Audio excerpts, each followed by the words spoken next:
Hello and welcome back. This is Jacob and today we are gonna be continuing the Let's Play for Reverse 1999.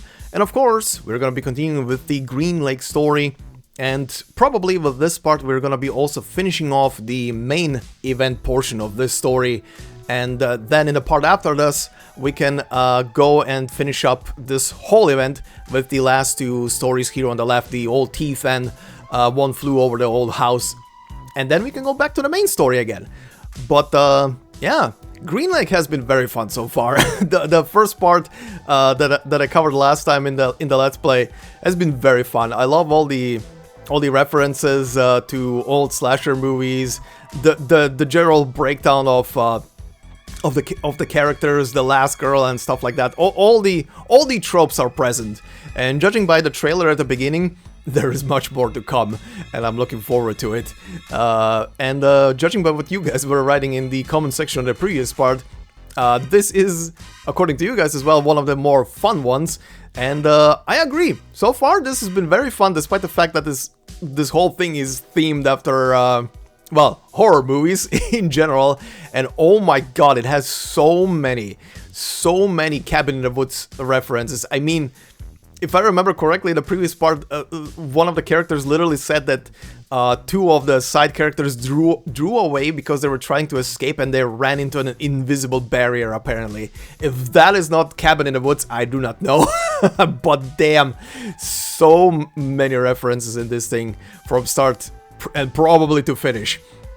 And yeah, I'm looking forward to seeing how this is gonna end. This event, also, just as a side note, kind of feels a bit more fun because both Vertin and Sonetto are present in the story, considering that those two are pretty much, so far, at least to my knowledge, I mean, Vertin is self-explanatory, but Sonetto being pretty much, together with Vertin, one of the main characters of the main story, it's very nice to see them here and interacting with other characters on top, and them just being there kind of, for me personally, kind of just extra enhances the whole event. Considering, again, they're main characters, so seeing them being present is always a joy. It's kind of like over in Arcanists, whenever the dog is present in one of the side stories, it's always kind of like a joy and a bit of a personal touch to see them being also involved in something.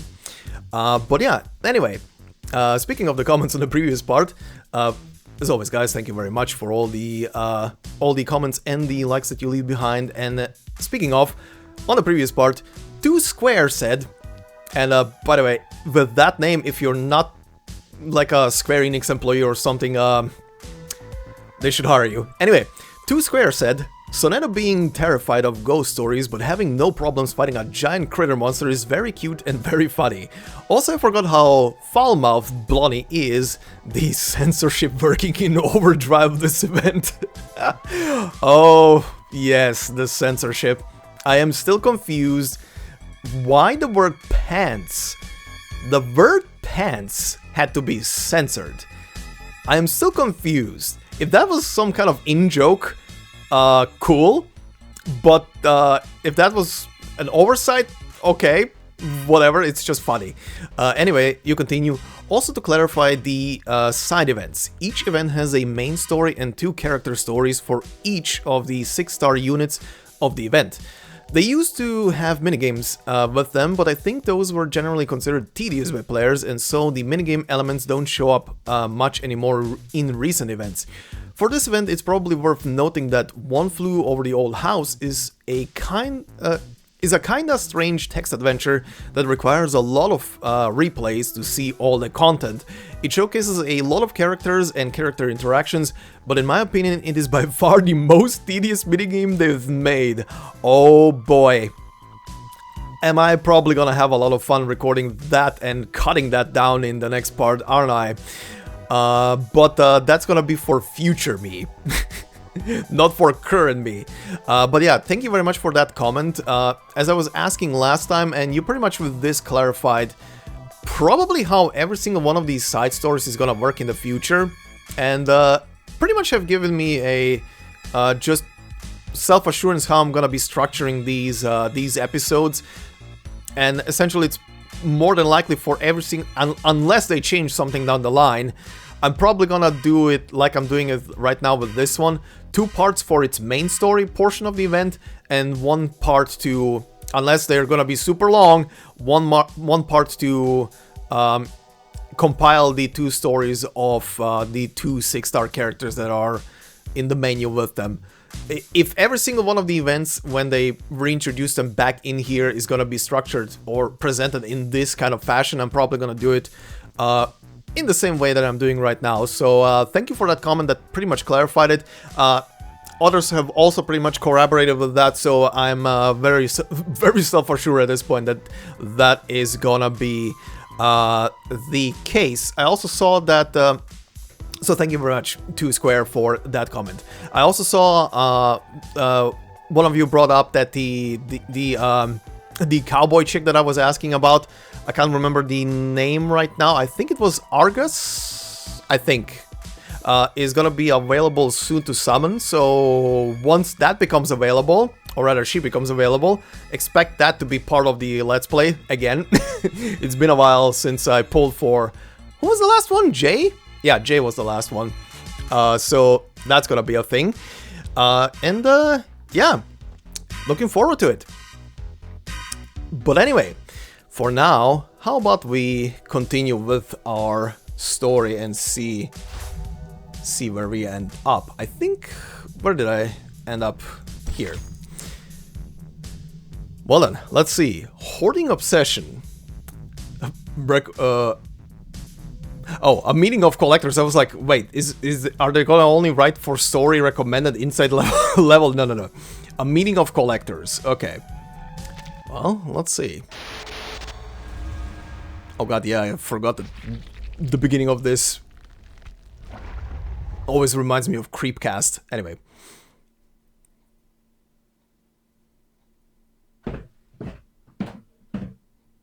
Alright.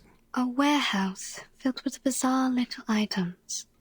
Puppets, a Ouija board, audio tapes, a diary, and a ring box.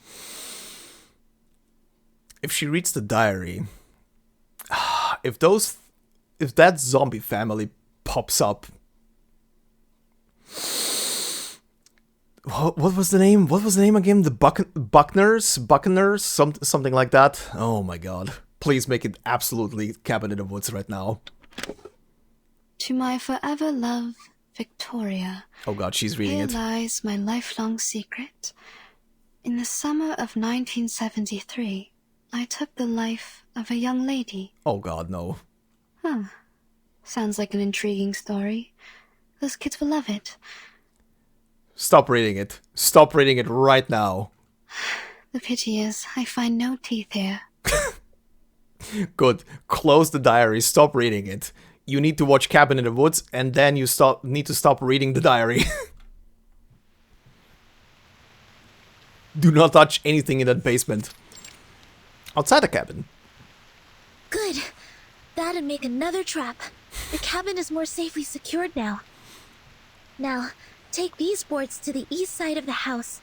We need to have that direction covered as well. Damn it! What are you? Did you really draw this amount of strength and energy from this thin body? This is nothing compared to the training I received in the Foundation. Sonetto strong. Blondie, it is okay to rest on the chair over there if you're feeling fatigued. Leave this to me. Before the kind-hearted girl finishes her words, someone else takes her boards from Blondie. Takes the boards. I found something in the attic. I brought them here. Vertin? Hmm? Timekeeper! Oh no, what? It's Anne! She's safe! Oh. Good. Right. Why, What's that behind her? Oh no. I didn't know there's still an army stationing here. Oh no. Zombies? No, that's a cluster of monsters. Oh god. Well, you can also call it an army. Awesome! How are we supposed to deal with them? We are so dead. Don't worry, I'm employing a robot in my current lineup. I can't run any further. Good. Uh-oh. They've set traps in front of the cabin. Sonetto! Activate the trap. Prepare to engage. Engaging. Oh, immediately in the battle. That was quick. Let me quickly see. Do we have unique stuff here? Ooh. Kinda? Yeah? All the green like monsters. I think I looked at some of these before. This one is new. Green Lake Winged Cat. Oh, it's one of those creepy things. A mysterious creature resembling a lynx, apart from the wings and fifth limb. Oh yeah, right. Sprouting from its body. Everyone needs a kitty cat. Serial killers and devil worshippers are no exception.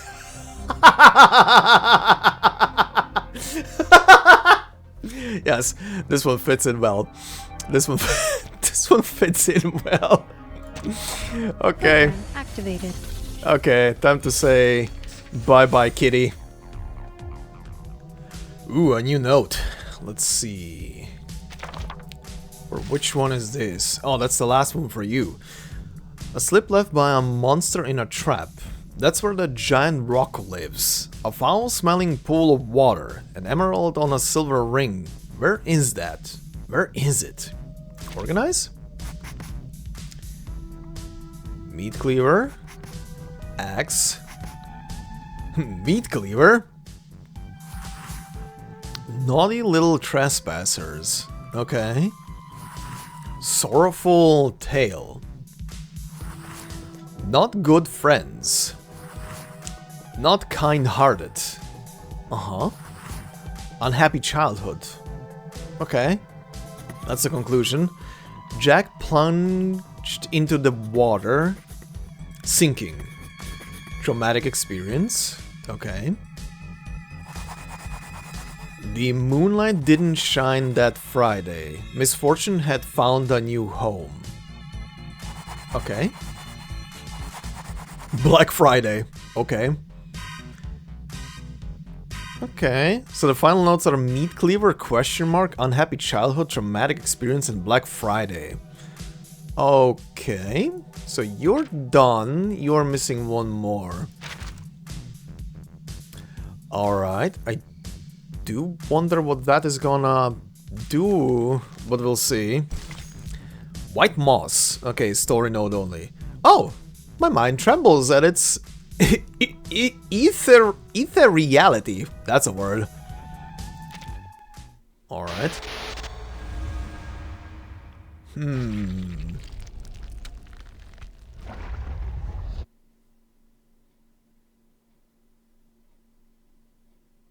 Also, not gonna lie, I see white moss, but I wanna read it. You offered white us the noise. best odds.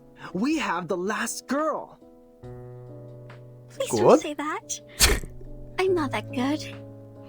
It was pure luck.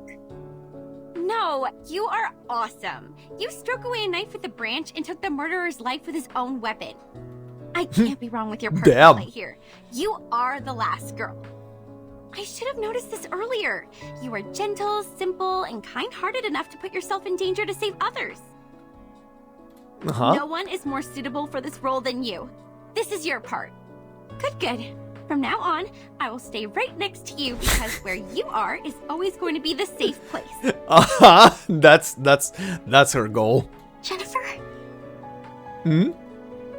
Blondie, I need to remind you that the character who relies on others always leads to a miserable end. He's not wrong. Get lost. Have you ever wondered why people dislike you? Because he tells the truth, he's trying to help you. Anne, promise me you will keep me safe with this special power of yours. Goddamn. This is good. Blondie seems to be more relaxed now. She smiles a lot more as well. She's changing. Not bad. Miss Tooth Fairy, please take a look at this. A Oh, no. piece of moss with mud and a sour and earthy smell. Uh-huh. It smells the same as the key. I found this smell in their car, as well as on the sofa in the cabin. Where did you get this? There's a special area near the woods, where the temperature and humidity levels are higher, so mosses are ubiquitous. Oh my god, this is actually gonna be Cabin in the Woods. Like, legitimately, the whole story is gonna be Cabin in the Woods. We're gonna find a giant underground laboratory every single one of the monsters is just trapped in like a container or some shit. Oh my god. Any signs of artificial cultivation? I'm not sure. This place has been deserted for so long. We haven't found any trace of human activities. After examining the moss and thinking in silence, Tooth Fairy nods. Confirmedly? Confirmedly, that's a word. This is a potion. Like most moss-made potions, it paralyzes the central neural system of humans. The subject will become impulsive, confused, and mad. They permeated the whole campsite with the rain, taking away the sanity from Jason, Freddy, and Michael, like what would happen in a horror movie. This literally is Cabin in the Woods. With the exception that there was a gas release that made them pretty much into the stupid archetypes that people are in these movies. No surprise. Ordinary people would never behave as foolish as the main characters in a horror movie. Thank you. It's said that a similar smell was also found on the Xeno Youth Force. Were they controlled by the moss here? Yes, the changes of personality can be one of the effects of the moss. Oh, this reminds me now, because they keep bringing up the Xenoforce here quite a lot. One of the anecdotes is actually titled Xeno, and I was wondering if maybe at some point that would be a good anecdote to look at, for maybe some information on the Xenoforce or whatever. But for the future, that's for the future. So the moss not only affects humans, it also works on Arcanists. What about us? Why haven't we been affected? Time. It takes time. You haven't smoked enough dope yet. Humans perceive the world through the use of reason. They are the creature of logic and senses. However, they soon lose their sanity when they meet insanity. Arcanists are not the same. We were born with chaotic, mixed emotions. Our innate sensitivity to feelings and potion resistance are stronger. Makes sense. The Xeno Youth Force stayed here for an adequately long period to be contaminated. It will also affect us when the time comes. Perhaps we have lost our minds without realizing it. Horrorpedia puts both hands behind his head and sinks into the sofa. But soon he sits up straight again and approaches the table eagerly. Ooh, what are these? They look appealing. Why hasn't anyone told me about them? If you just found a toy box, do not solve the puzzle on it. I found them in the attic. These tiny and exquisite items have a lot to dig into. Oh boy. Tooth Fairy looks up at the dark attic. Pity. I still haven't found a tooth. Aww. God damn it.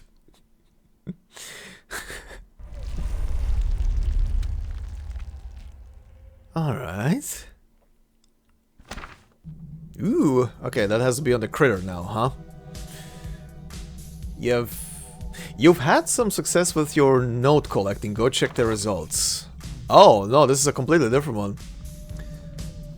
Let's try to organize these notes and get them back the way they were. We might glean some new information that way. I've organized them once before. Let's take a look. Uh-huh. Connecting? Excuse me? Okay. Oh, hi. What am I looking at? Silver ring. A slip found in an attic collection. The bride in her white dress wanders by the lake every night, searching for her beloved, searching for another happy bride. Uh-oh. Okay, this is the next monster, I'm guessing? Huh. Okay. So, the lady in white, basically. The good old trope of the lady in white that always exists in almost all horror anywhere. Especially as a ghost entity. Alright, 12. Rapid and furious. It's time to cleanse anew. It's time to cleanse anew, my darling. Oh, okay. Huh? My darling?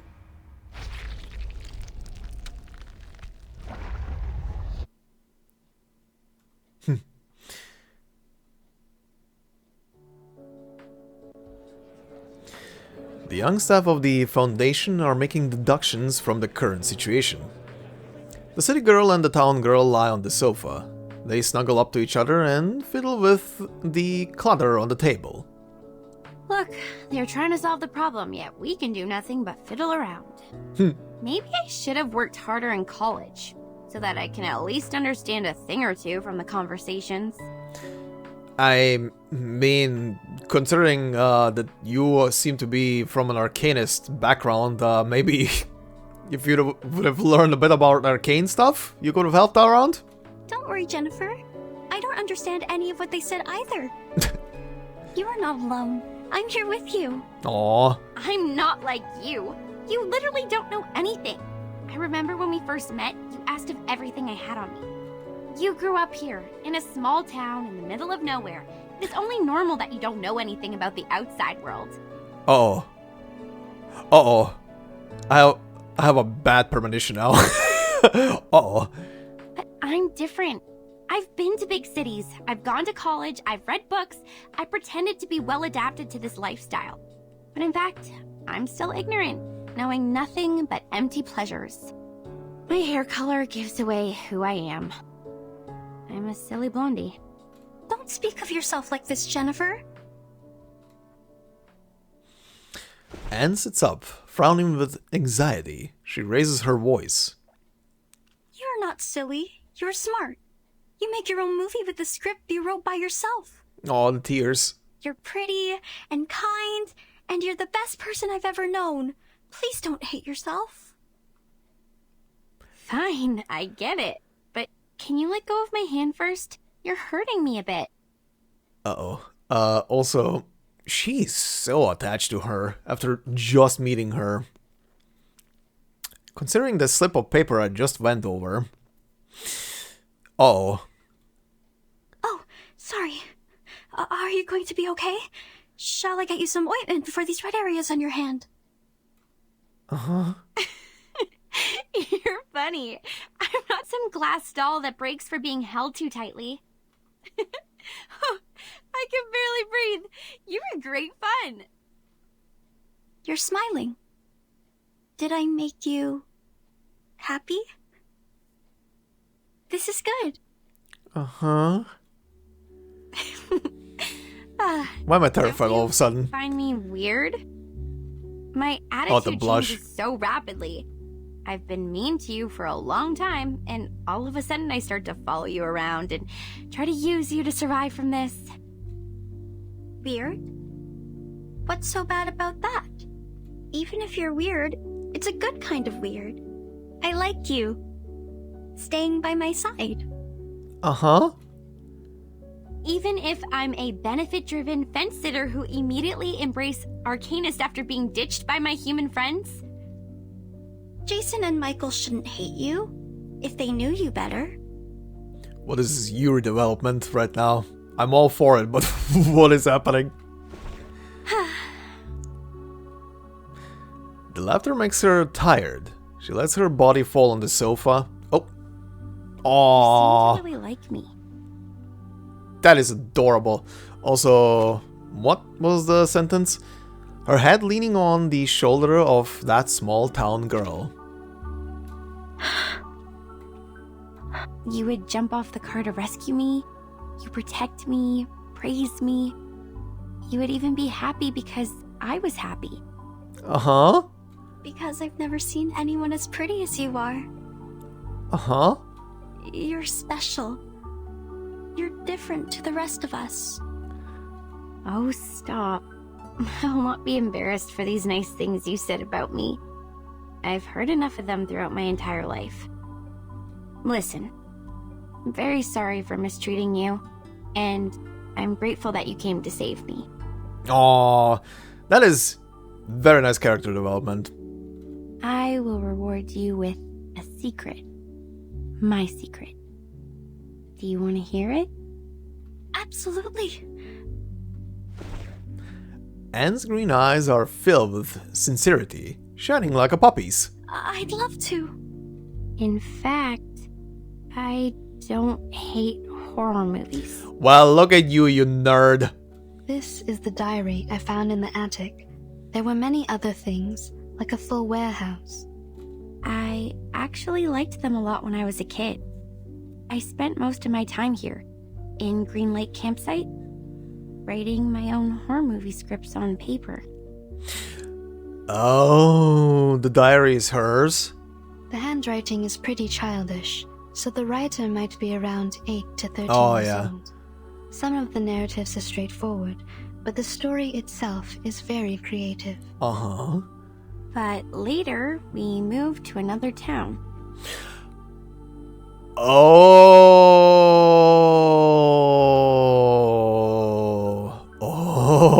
wait. Wait. Is all of the horror stuff... Who are you, Anne?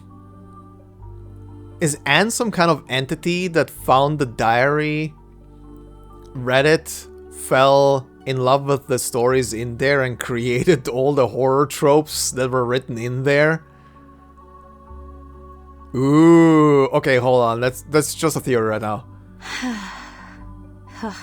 My parents earned great success in business, and we moved into a high-profile community where only humans are allowed. We were also given privileges that Arcanists cannot enjoy. It was then I realized nobody wants me to be an Arcanist. It was since that day the diary stopped updating. Uh-huh. It might be forgotten or taken away. The story ended there. That's why I decided to break off my connections with Arcanists and stop showing interest in emotive things like horror movies in order to hide the Arcanist side of me. Oh, or maybe not maybe, maybe Anne is part of the story that she wrote. Oh no, if that's the case, that's gonna be sad. That's making me sad now thinking about it. She's just making friends with her. I took out my energy on other things which may ease my mind, like soap operas, new clothes, fashions. People like me this way. They said this is what I'm supposed to do. They believed I'm a dumb bimbo. Believed that I hate books. I led a life they want me to have. Till I graduated from high school. I don't like these people. You shouldn't have been put through this. You are the smartest person I've ever known. Anne reaches out a hand and clenches a fist. If one day I run into them, I will pull their noses and mouths off. Like this. A wonderful idea. I wish I was as creative as you are. Uh-huh. This is very sweet. So, in the end, I attacked one of the jerks who didn't watch his mouth at the prom. I slapped him in the face and smashed 4 sandwiches and a salad on his head. Then, feeling resentful for what had happened, I applied for a degree in filmmaking, a course which was considered to be ill-fitted to me, and next I start shooting horror movies for an assignment I have to finish. Deep down inside, I think I have never really given them up. I've probably never stopped loving them. No? Keep on shooting. I will buy you a new camera. Hello? Have you been eavesdropping? Where's your manners? Actually, I heard them all as well. Did everybody hear everything? So did I. Oh boy. We are in the same room. You can talk, we can hear, and the air helps. That's it.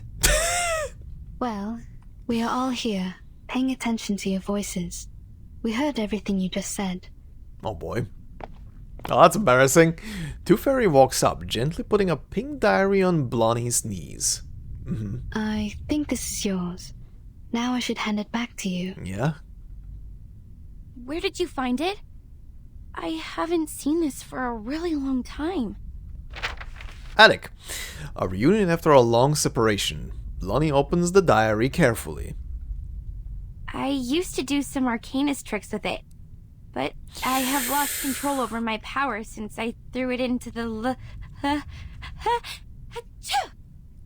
Oh no, you dumbass!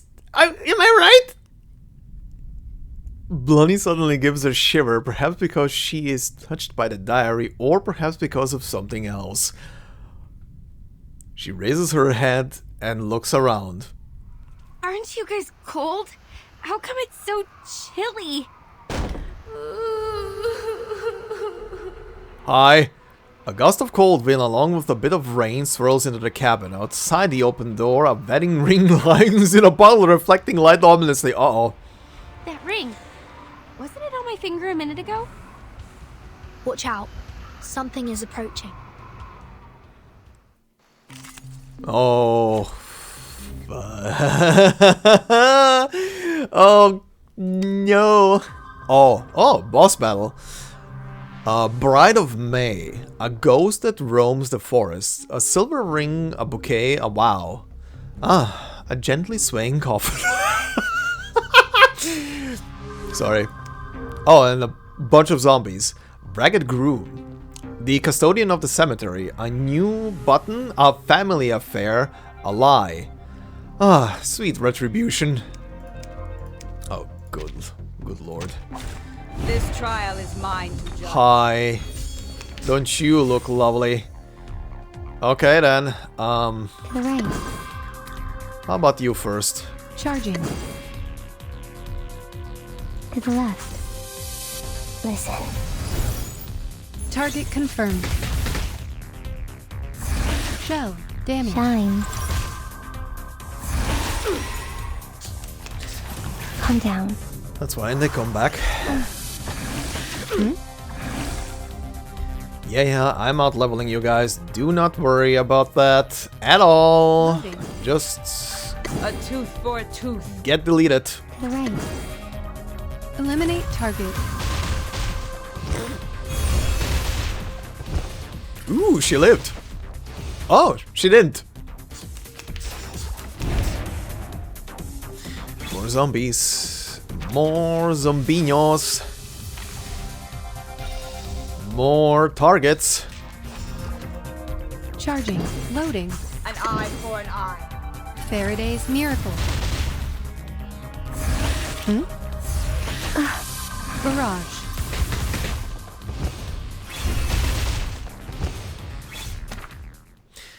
Alright, another one.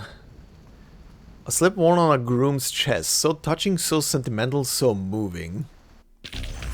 And now to return to my long-term mission. Rest. Oh, this just reminded me. Hold on, I'm gonna say it after the cutscene. How many more dead men were buried here? I've had enough. Can't we just get rid of that dead woman?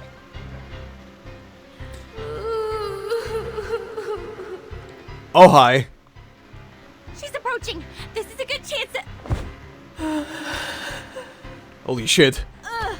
She smells like a skunk in the sewer. I mean, yeah. She's a rotting body. The ghost bride took her down. We need to help her. Oh, good, and critters now. Not good. The critters are coming around again. The ghost bride murmurs something and crawls over Blondie, who has fallen to the ground. I do. Okay, you do. Hey, Blondie, if you want to survive, leave that ring alone! Hell, you think I wanted this? This crazy woman ghost put it on me. Get off! Get lost! The ghost bride's oozy body is kicked back several feet. Blondie quickly struggles to her feet and runs toward the back of the cabin.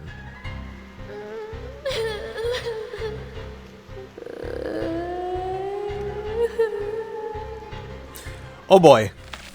Damn, her whimper can summon more critters. They are going out from the ground.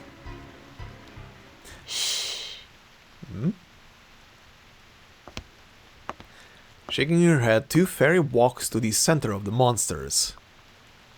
She's surrounded by sparkling powder. Oh, she's gonna put them to sleep. Is a song. She's gonna put them to sleep.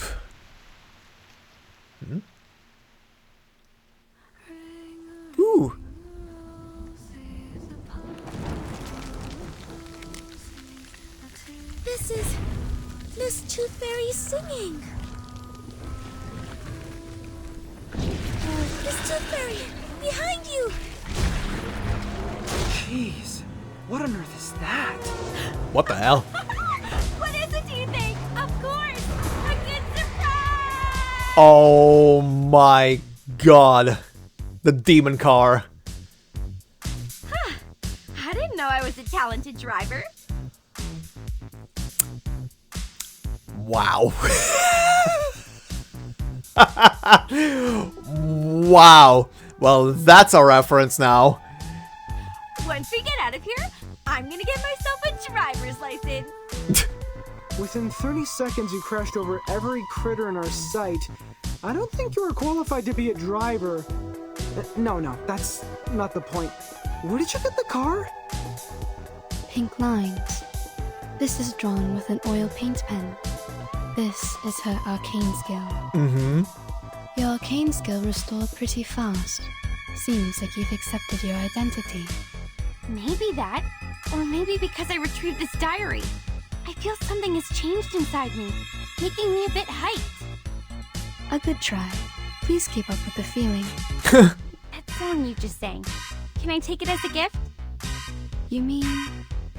Well, you still owe me a song.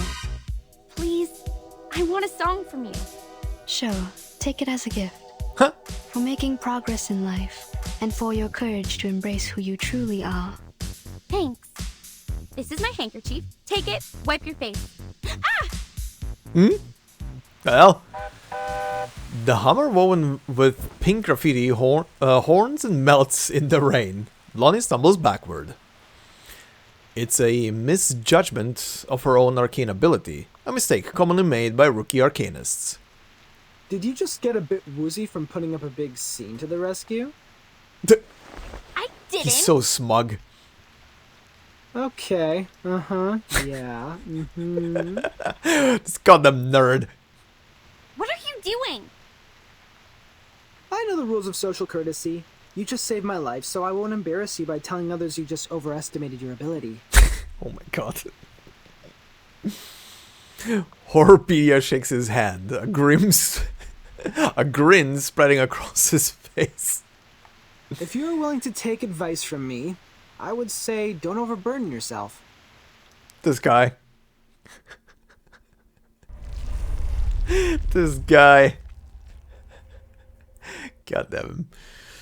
This nerd. Alright. Hey, another one. Okay, so that's gonna be the second... Oh, second and third entry. Okay. The wailing in the background now. A slip worn on a groom's chest. The gentle girl's tears stream down her face, the person in her heart concealing a sharp knife. A silver hoop made for a ring. A hemp rope made for a collar. Ooh. The sparkling light shines and she falls into the mirror. A slip wrapped between the fingers of a bride. The elegy and the white rose. A wooden box buried 6 feet under the groom's fingers wring tears from a white handkerchief. His beloved awakens in the dead of every night. Alright. Okay. The thing I just remembered as I saw that piece of paper pop up there. Also, wow. Wow. Alright then. One of you guys mentioned in the comment section, and I didn't even notice that hearing the anecdotes, on some of them, not all of them, like for example, Vicky here doesn't have anything here in the top right, but for Eternity there is a record here on the top right. I didn't click on this when I was doing it because I was under the impression this is just gonna be like a top-down run of the cutscenes or something, but this apparently has like little snippets of information and extra little stories. 2 of them apparently are by characters, sometimes named, sometimes just vaguely reference who they are, and the rest is just random stuff. But yeah, I wish I would have seen that earlier when I was doing this anecdote. Anyway, just wanted to point it out. I've seen it and I've read through the one for Eternity because I didn't do that. Well, during the playthrough when I was doing that one point. But interesting, I'm gonna keep that in mind when we do further anecdotes in the future, because I don't want to miss on that. Again, thank you for pointing that out. I probably would have not noticed it otherwise at all. Okay. 13. Inside fortune cookies. Inside fortune cookies? Okay. A crisp outer shell with a tethered note inside. Everyone likes to read their fortune. Oh, this one gives 2 notes as well. Alright.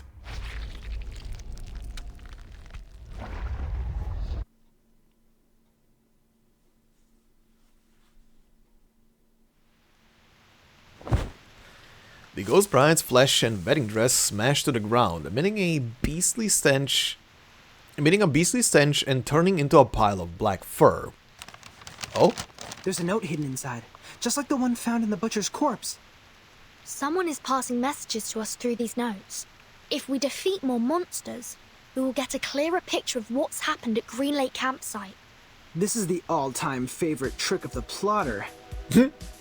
He takes the whole situation under control, playfully teases the innocent participants like us, through which he gains a special sense of fulfillment. But we have our means to cope with it. Oropedia raises the note with his left hand and the shiny ring with his right hand, and smiles. The ring brought us a putrefied ghost bride. Then we got the book, the pill box, the weird samples. Every item from the attic comes from a monster we just confronted. Touching the forbidden and the misfortune will befall you. We can find stories of this kind in many civilizations. But what if we used to fight back? Not to wait for the monsters, but summon them to us. Exactly. If you want, we can select which ones to summon first. If you carefully look into each of these, you will find that these items have a lot to tell us. If we plan their arrivals and predict their weaknesses in advance, victory will absolutely be ours. A risky strategy, but could be equally beneficial. However we decide to do this, it's always better to take action before our enemy does. True. Oropedia, how likely is it for you to get their weaknesses right? Almost 100%. Because he's a nerd. If one Horopedia is not enough, we have one more creative Miss Horopedia here as backup. You can't be talking about me. Yes, he is. Of course you. You're erudite and experienced in horror movies. Relax. You deserve the title of Horopedia. Does he always vex people like this? Or is he just being annoying here? Mr. Horopedia is not a bad person. He's just a bit unconventional. That's one way to say he's a bit of a nerd. But you get used to it. There's no doubt this is the craziest carnival ever.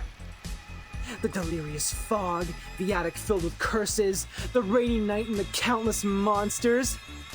To be fair, I'm gonna be like this guy if any of the side stories or the main story delve deep into something like kaiju territory. Especially if... God. I'm gonna say this right now. If any of the side stories right now or in the future are gonna feature something alongside kaijus, and one of the kaijus is a direct reference to a certain big giant lizard, aka Godzilla, I'm gonna cream my pants over that story. That is my jam. That is the shit I have grown up with. And to this day, still goddamn enjoy. Anyway. I praise you, my beloved cabin in the woods. Oh my god, he actually said cabin in the woods. Oh my god, he actually said freaking cabin in the woods. Oh my...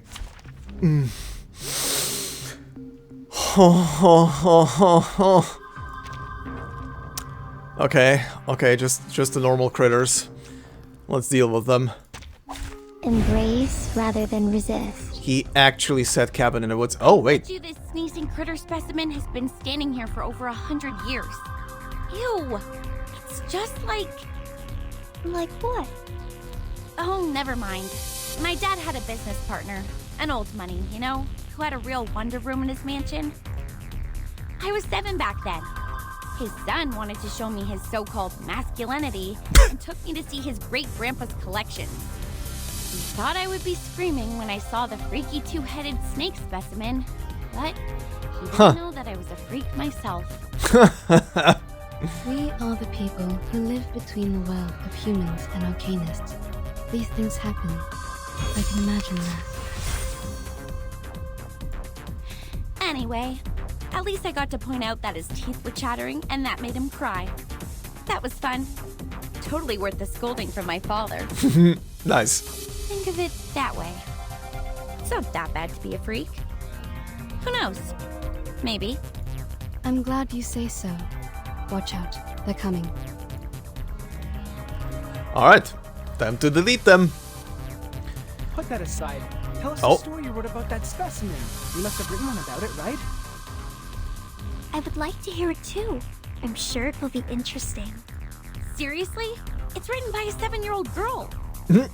Maybe someday I'll make it a film. Those losers who want to brag about their masculinity in front of girls will wet their pants in the theater. Before that, someone get that note out of those things. For the record, I won't lay a single finger on it. Alright. Excellent. Another new story. Watch your fingers, Miss Vertin. A rusted knife is even more dangerous.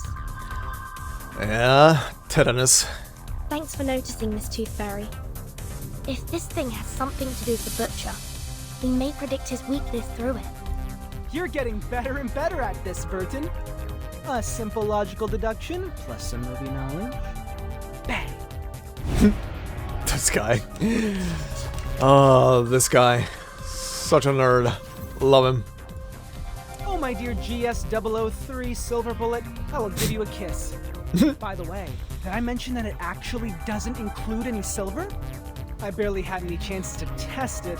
You know, field missions, let alone a real spiritual body to be my lab rat. I could only analyze their information, predict their action patterns, and ask for a little help from Laplace. Look how my bullets penetrate those ghost critters' heads just now. You do know that nobody gives a rat's ass about your bang bang ghost shooting lecture, right? After watching a film, haven't you had that what if I were the heroine fantasy? Hey, be honest with yourself. You know you love them. Here, Vertin, another note. Take it. Oh shit, they clicked it away. The zombie bridegrooms. We've dealt with them. And their stinky smell. One more time? I've had enough. Be patient, Blondie. You can always run over them with your vehicle. We're getting closer to the truth. Stay alert, everyone. I don't want to bring my medical kits out at this moment. I am the waves in the ocean and the stars in the sky.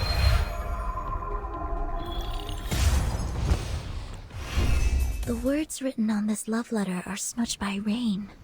I wish I could read them. It's more of an arcane gadget symbolizing a tragic love story. The only purpose is to hold a curse ritual. To fake an event record is simple, but to create a poem, I assume the one behind all these is not able to do that. I agree, Miss Tooth Fairy. Please take this note, Timekeeper. I'm looking forward to your deduction. Okay, I was being very cautious here not to click on the screen right now. Clearly soaked with tears. The handwriting is somewhat blurred. We'll have to work hard to make this one out. Using troops. Alright. Good. This should be the last note. Vertin, these are all the notes we can find in the backyard. I just checked on Jennifer and Sonetto. They're still looking for more, but this shouldn't take them much longer. Thank you for your update. Except that... Except what? Oh? Vertin, can I ask you a question? Oh god. Why this angle? Sure, please. Was it right? Do you have any wishes? Oh my god. Big ones, small ones, hilarious ones, or sincere ones? Any wishes? Are you some kind of wish-granting entity from the lake? Me?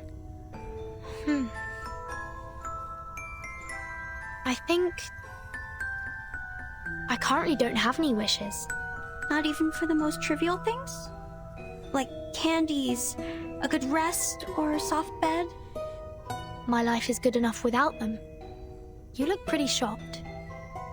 Have they all told you what they want? Yes. Uh-huh. Jennifer wants a soft bed and a hot tub. Mr. Horripedia wants a cup of coffee or a gum. Uh-huh. Miss Tooth Fairy wants a collection of critter teeth. And Sonetto. Yeah? What's a hug from Vertin? She wants a toffee. She said she wants to taste it properly this time, for she has never really paid attention to the flavor.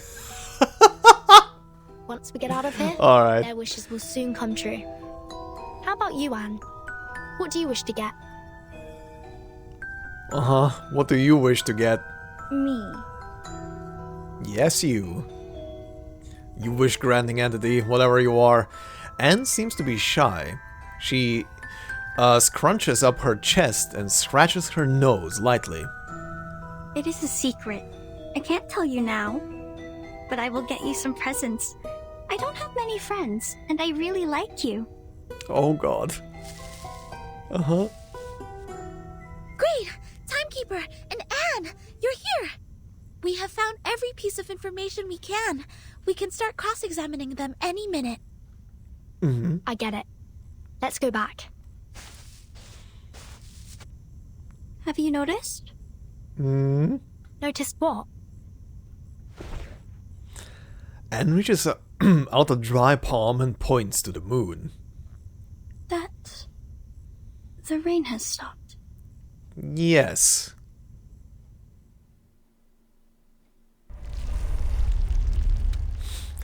Yes. I can hear that it stopped. But okay, that cleared out quick then. Oh wow, that's all of it, huh? Let's see. Great, now we've figured out all the stories. One thing's obvious, this guy isn't exactly the greatest storyteller. The stories contradict each other and there's nothing connecting them. These identical sentences are definitely an important clue. Oh, you're right, let's see. We must have missed a place before. There must be some thread connecting these bits of information. Let's start putting them in order. Uh-huh. Oh, this was added. That's where the giant rock lives. Emerald. A foul-smelling pool of water, an emerald on a silver ring. Where is that? Where is it? Tap to organize the notes you've gathered. Okay. Okay, ordering this again. The hell was the other... huh? Eating candy? Yeah. Where was... what? Test subject war conspiracy. The man holding the medicine box. Uh-huh. Article X. Mm-hmm. Pitch black. Can swallow. Something as white as snow. Something as white as snow? Okay. Howling all the night long. Uh-huh. Underwater tears.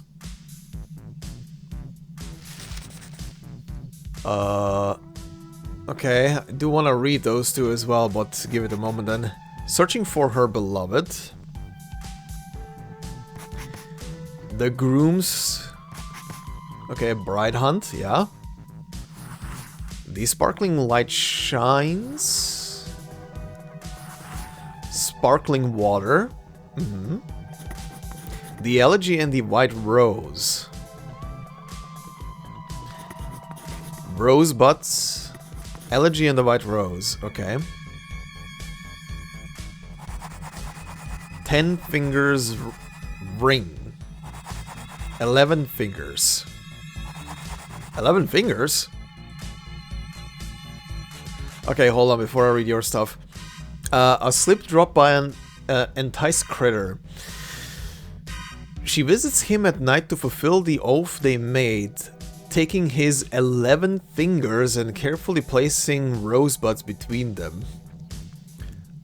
Okay, and the last one, that's where the giant rock lives. A false... oh, this is the same as the... huh, okay. Wait a minute, you see that? Right here! Traumatic. Water. Got it. Oh, you're right, let's see. Yeah, they all have water in common. They only have one thing in common. It's water. Each story has something to do with a body of water. Exactly. I think it's Green Lake. That's where we should go next. Uh-huh. Hold on, open me this again. Yeah, their last slip is the same across all three of them. Okay. Huh, interesting. Let's see. Top of the lighthouse. You stand taller, yet you see no farther. Okay. Time for a joyous boat ride.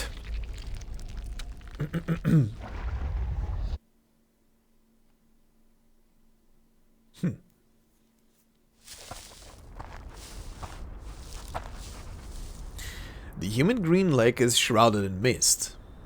That's right. This is where all the stories are leading to. Going through the notebook in his hand, he nods with certainty. Huh. Jack the Drowner, the monster crying under the water, and the bride sinking into a glistening mirror. Yeah, basically the lake. Here must be the center of all that happened. This is where the ghost stories we encountered at the campsite were created. And now they have led us here. They were probably created because Blonnie's diary was thrown in there. She pretty much said it earlier, so all of the monsters are pretty much figments of her own imagination brought to life by something in the lake. Let's see if that's true. What we need to do next is find the clues hidden here and let the clues build our story. She says nothing. What's wrong, Blondie? When we arrived here, was there what? Blondie hesitantly raises her arm and points to the middle of the misty lake. Was there a lighthouse? Lighthouse? Huh? I think it just showed up out of nowhere. Like a ghostly figure appearing behind you. A lighthouse in the lake. A lighthouse. Is the lighthouse in the lake also a classic element in horror stories? Well, not quite. But it can be a good place for horror stories. In the middle of a huge, gloomy lake, a lighthouse stands there like the fang in a monster's mouth. You can't find any place better than this to hide a horrifying secret. All this talk about the lighthouse now reminds me of that one movie from a very short handful of years ago, I think, with, I can't remember who the other guy was, but one of the actors is Willem Dafoe. I think it's literally called The Lighthouse, and it's shot in an old-timey, 4x3 format, and in black and white, and it's amazing. It's such an amazing movie, with those two just being confined to a lighthouse in a small island by themselves. It's a great watch. After observing the riverbank for a while, Horopedia walks over and pulls... Oh, this is auto-scrolling. The boat on the other end of the rope is then pulled to his side. What was the other thing? Walks over and pulls a rope on the ground. And there's even a boat here. You should know that a campsite horror movie couldn't exist without a little boat. You're just not afraid of being killed, are you? Nah, it's right, Blondie. It's okay, Blondie. Just a killer is gonna pop up out of the water with the hockey mask and covered in weeds and shit and just gonna start stabbing everybody. It's fine. Blondie gives a shiver, rubbing the goosebumps on her arms. What if it turns over? What if there's a lake monster? We might be putting ourselves into its mouth like serving it a plate of dessert. To be fair, it makes no difference whether we are on the shore or in the boat. We're just cakes and different plates to it. If it does exist. If I were the lake monster, between the cake running away from me and the cake which willingly comes to me, I would give the latter one a better ending. Blondie looks at the lighthouse and then turns toward her confident companion. At last, she relaxes and shrugs. All right. If I have to be eaten like a cake, I prefer to be the cake that has more control over its death. Get into the boat then. Let's head to the lighthouse.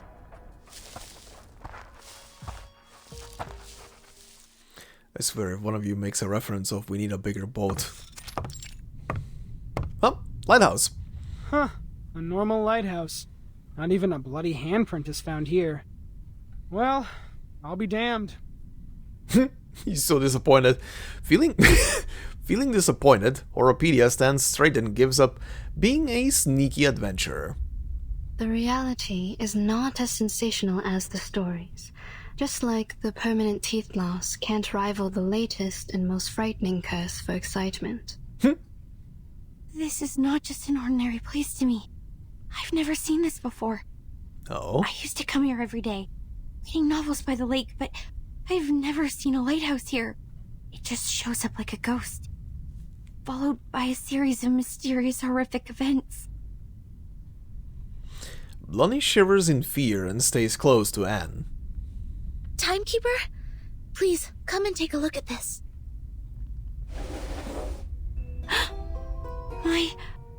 This is... Uh-huh. The man behind the scene is much simpler than I thought. Maybe he really is a child. Like those evil kids in the movies. Despite their evil nature, they can only perform their evil deeds through simple means. Are we really going to open it? His arms folded, Oropedia walks half a circle around the box. We'll have to open it, according to the note. I am saying this is obviously a curse. A lighthouse, a strange lake, a fishing net, and a wooden box. Rub it 3 times, blow and unveil it. What comes out of it is definitely not a genie offering us 3 wishes. We have dealt with more curses in the past 2 hours than many people do in their entire life. She has a point. If it is a curse, then it is a curse prepared for us. That makes sense. Oropedia thinks for a few seconds. He raises his eyebrows in approval and opens the box. Okay, what's inside? What's in the box? To be continued! Alright. Ooh. Everybody on the lighthouse. Creature from Green Lake. Ooh. The poor, sweet girl and the terrifying monster are classic characters in horror movies. That they are. That they are. Okay.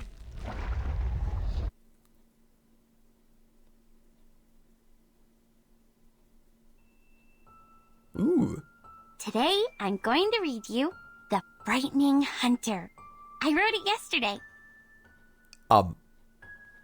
Okay, I'm just gonna guess this is a scene from probably Blondie's childhood.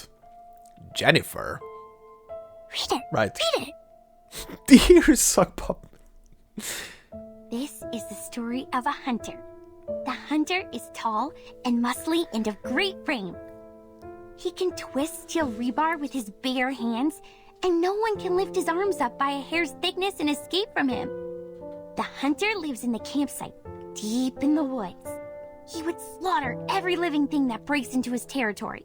Huh. One day, a group of college students came into the forest.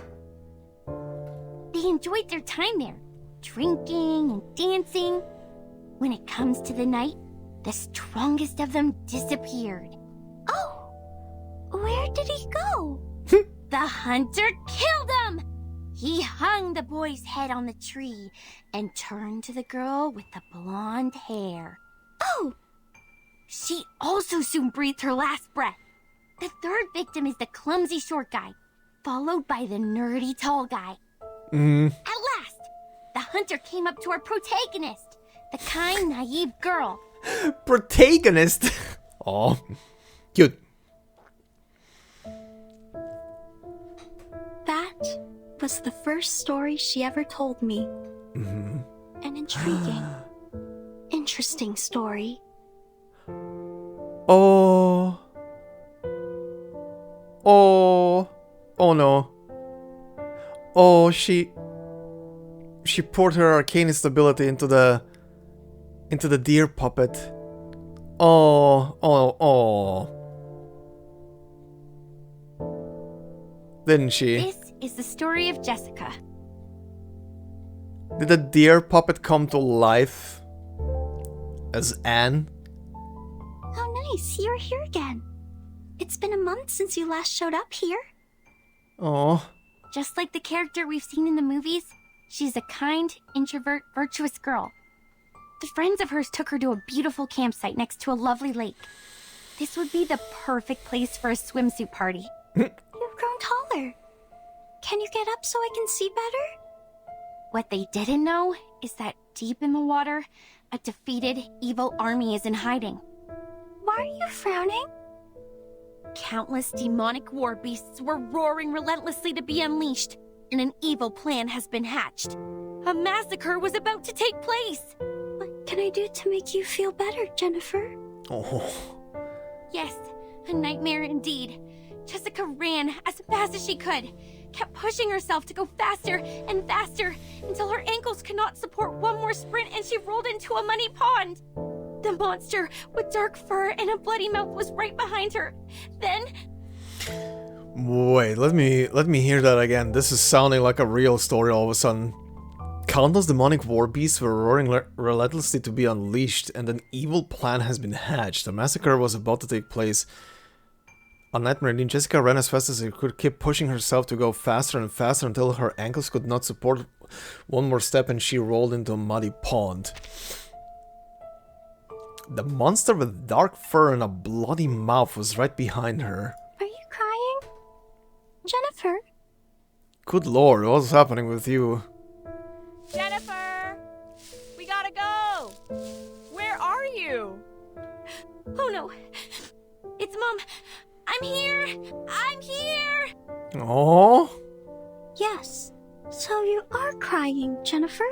Oh? Oh. Aren't you taking the notebook with you? Why are you throwing it into the lake? I really like this place, but I'll probably never come back here again. I gotta go. See you, Jessica. Okay. See you, Jennifer.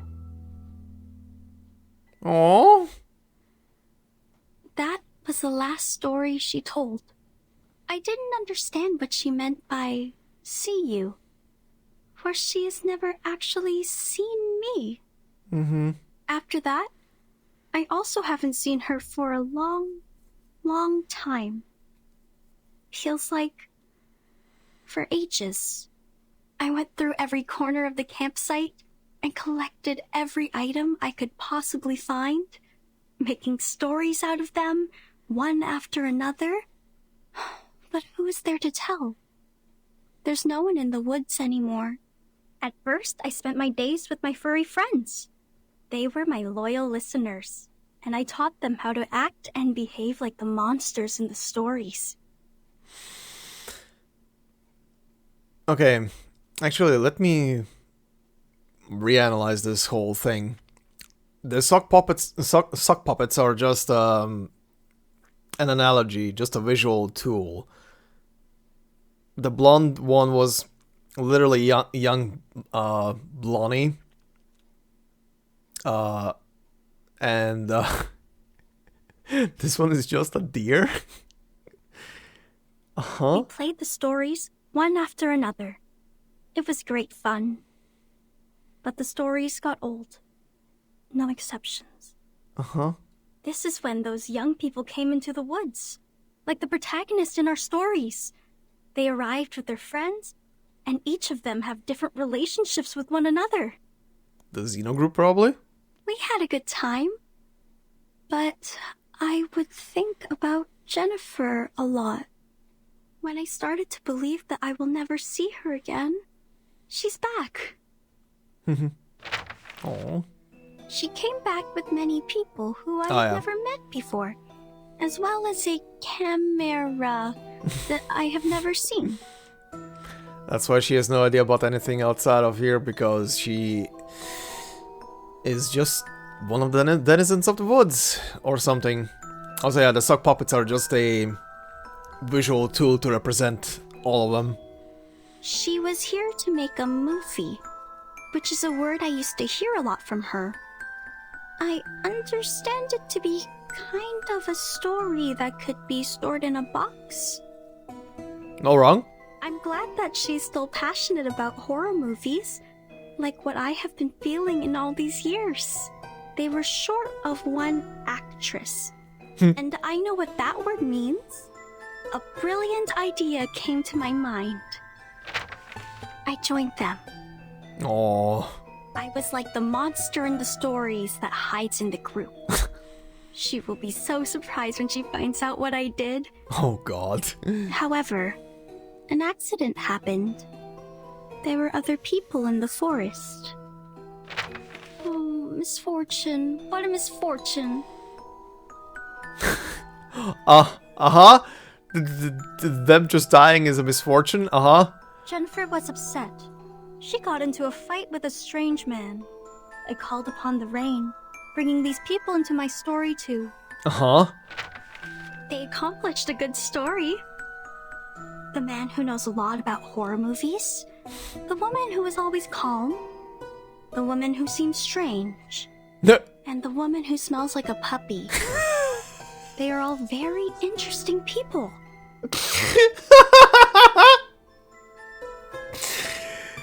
Who smells like a puppy? Ah, Sonetto will never get rid of that. I think I start to like them. They are different to the people I met before who always cried and fainted very quickly, not long after my story started. They are interesting and of great fun. So I want to tell them the truth and make friends with them. I have to let them know about this. That my real name was never Anne. It's Jessica. It's Jessica. Ooh, cutscene.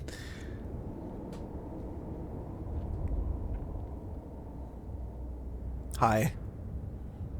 Oh, gonna show your true self now?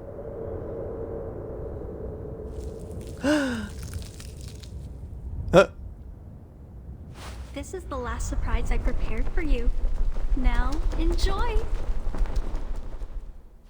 Oh boy! Uh-huh?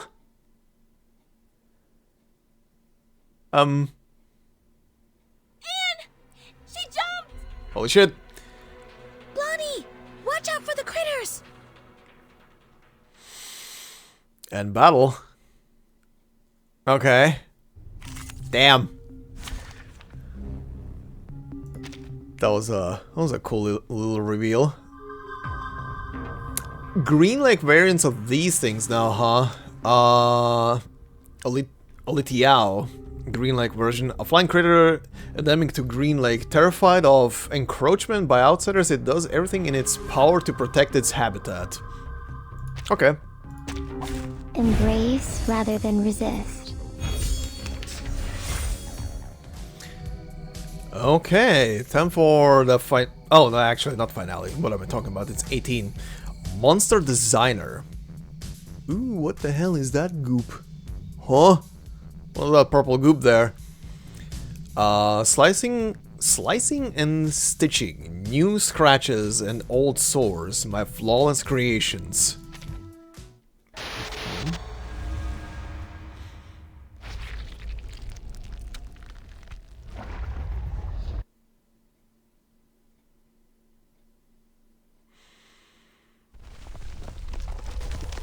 The lighthouse is sinking.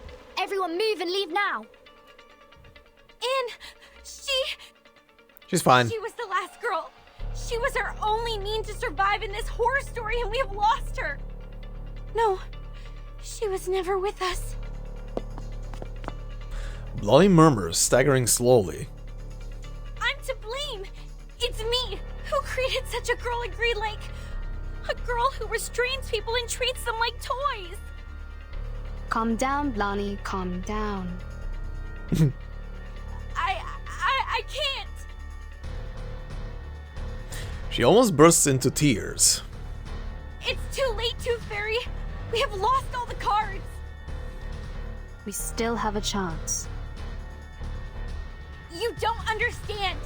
It was me who created the stories. I created that monster. I've drawn many monsters in that notebook, and with all those stories I told, I created her. I turned our last girl into the biggest villain. What should we do now?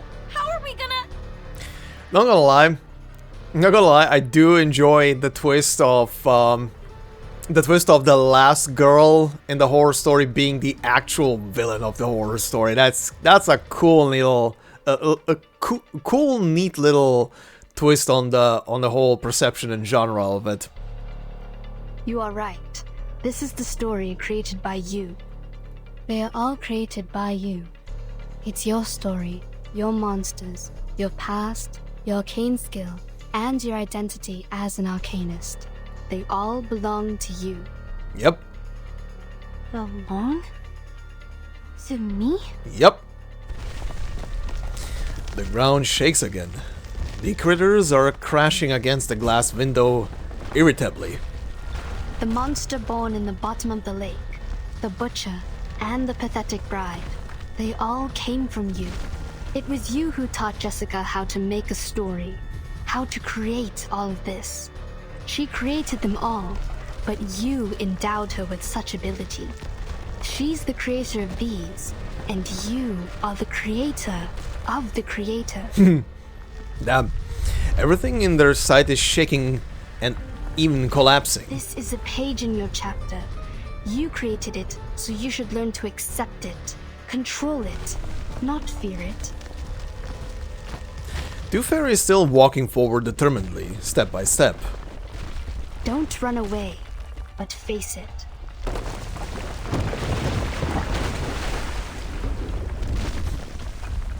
Uh-huh. Did you all jump into the lake? I guess you did. Timekeeper. Not like you have other options. Sonetto struggles, but it doesn't stop her from sinking. Uh-oh. She gradually loses her strength due to the lack of oxygen. Then she seems to see a spot of silver light. Okay. Huh? Hey! A boat? Is Blondie's? The goddamn car has eyes. It's her Arcanum. Now, she's doing her utmost to keep the ship in balance. Also, silver light flashing on the bottom of the dark lake. Damn it! I knew I shouldn't be so ostentatious. There's no way that I can have control over such a big boat. If I keep doing this for any longer, I would die of headache before making it to Aunt Jessica. Oh, she actually made a boat, but it has eyes. I've warned you so, haven't I? But don't worry, the reliable Horropedia will save your neck. Oh god. Using this amazing tool. Yeah? Good. A grapple Hold on hook? to the rock.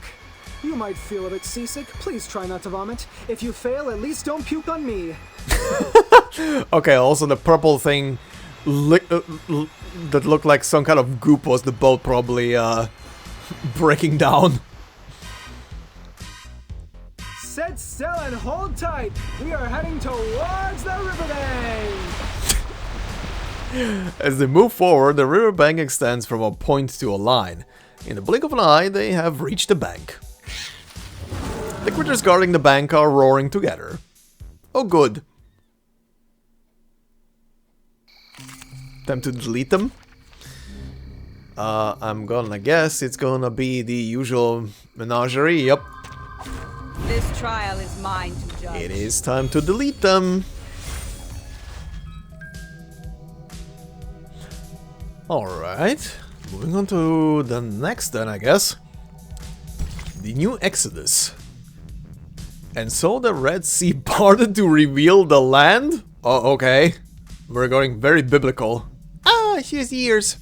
Okay. Let's see.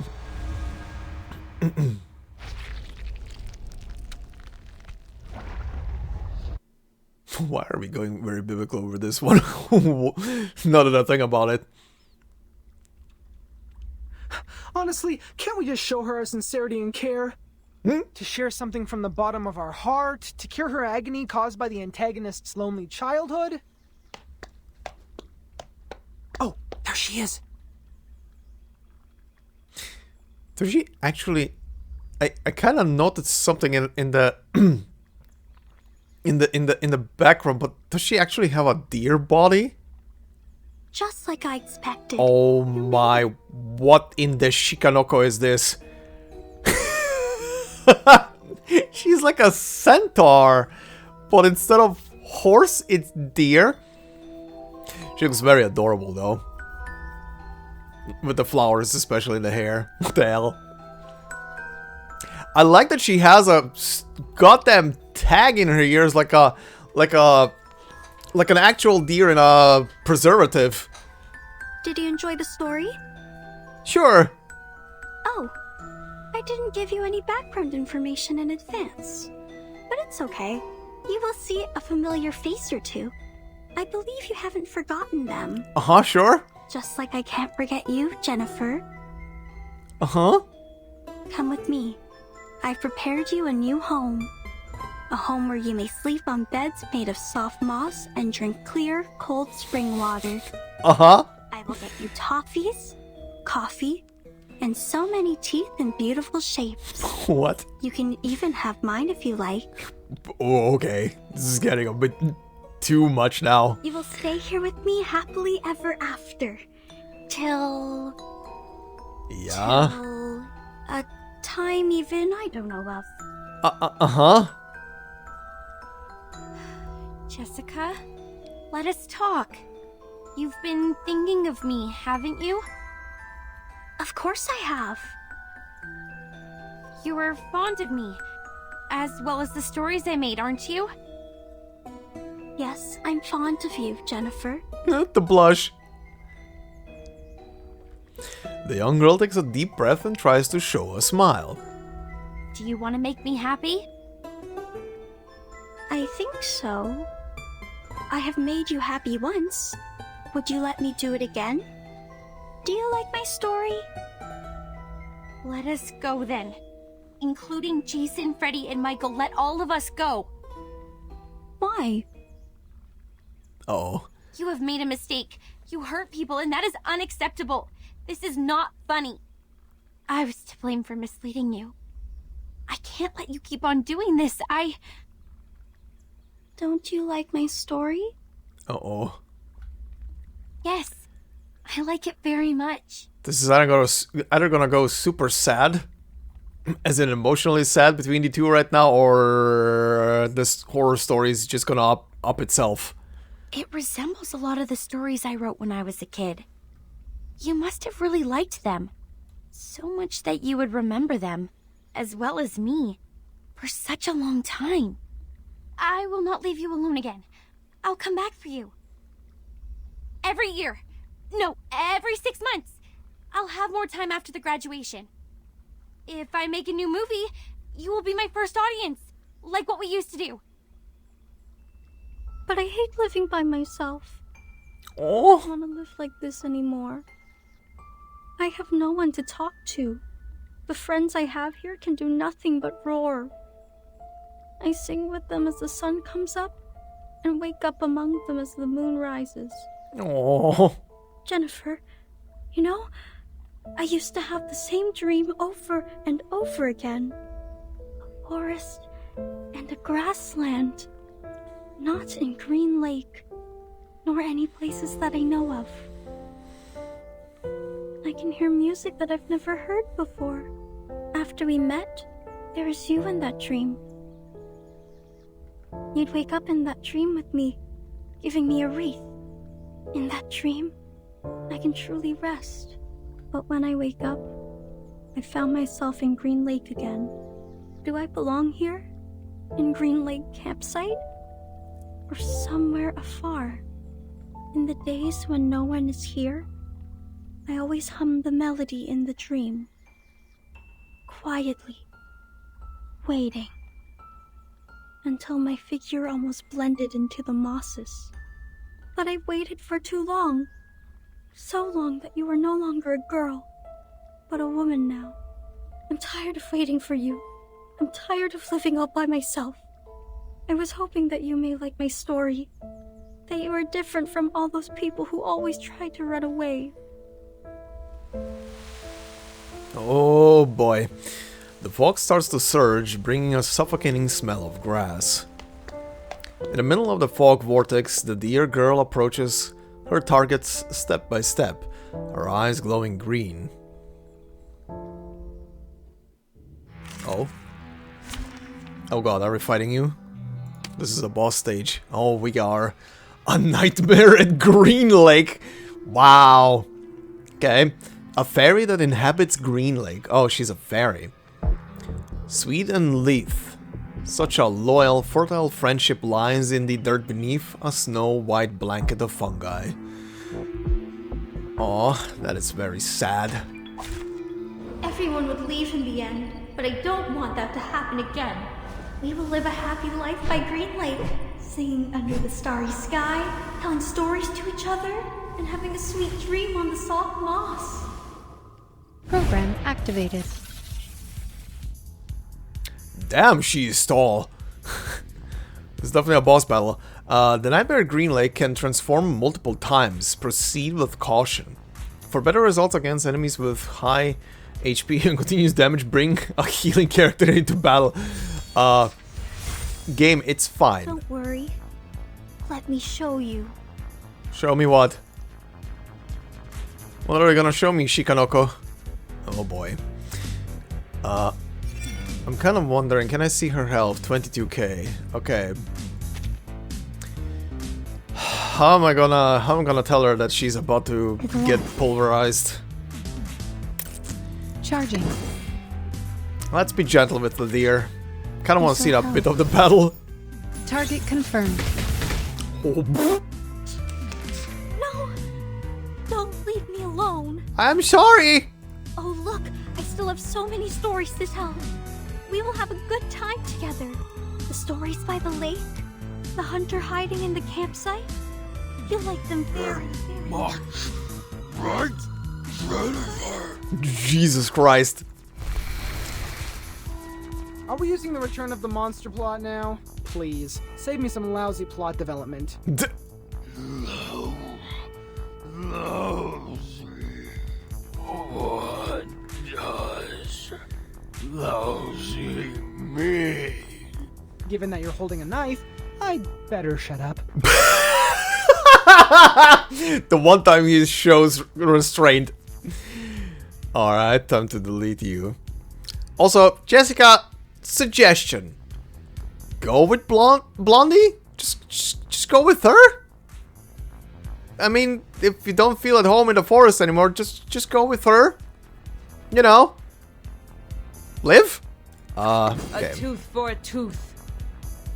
Loading the ranks. This is gonna be more than enough, Pay probably. for thy sins with thy blood. Oh yeah. Eliminate target. The story has ended. It was our first story. Why? You don't like it anymore? You will never run out of stories, Jessica. Enough with the fight. It does no good to either of us. Listen.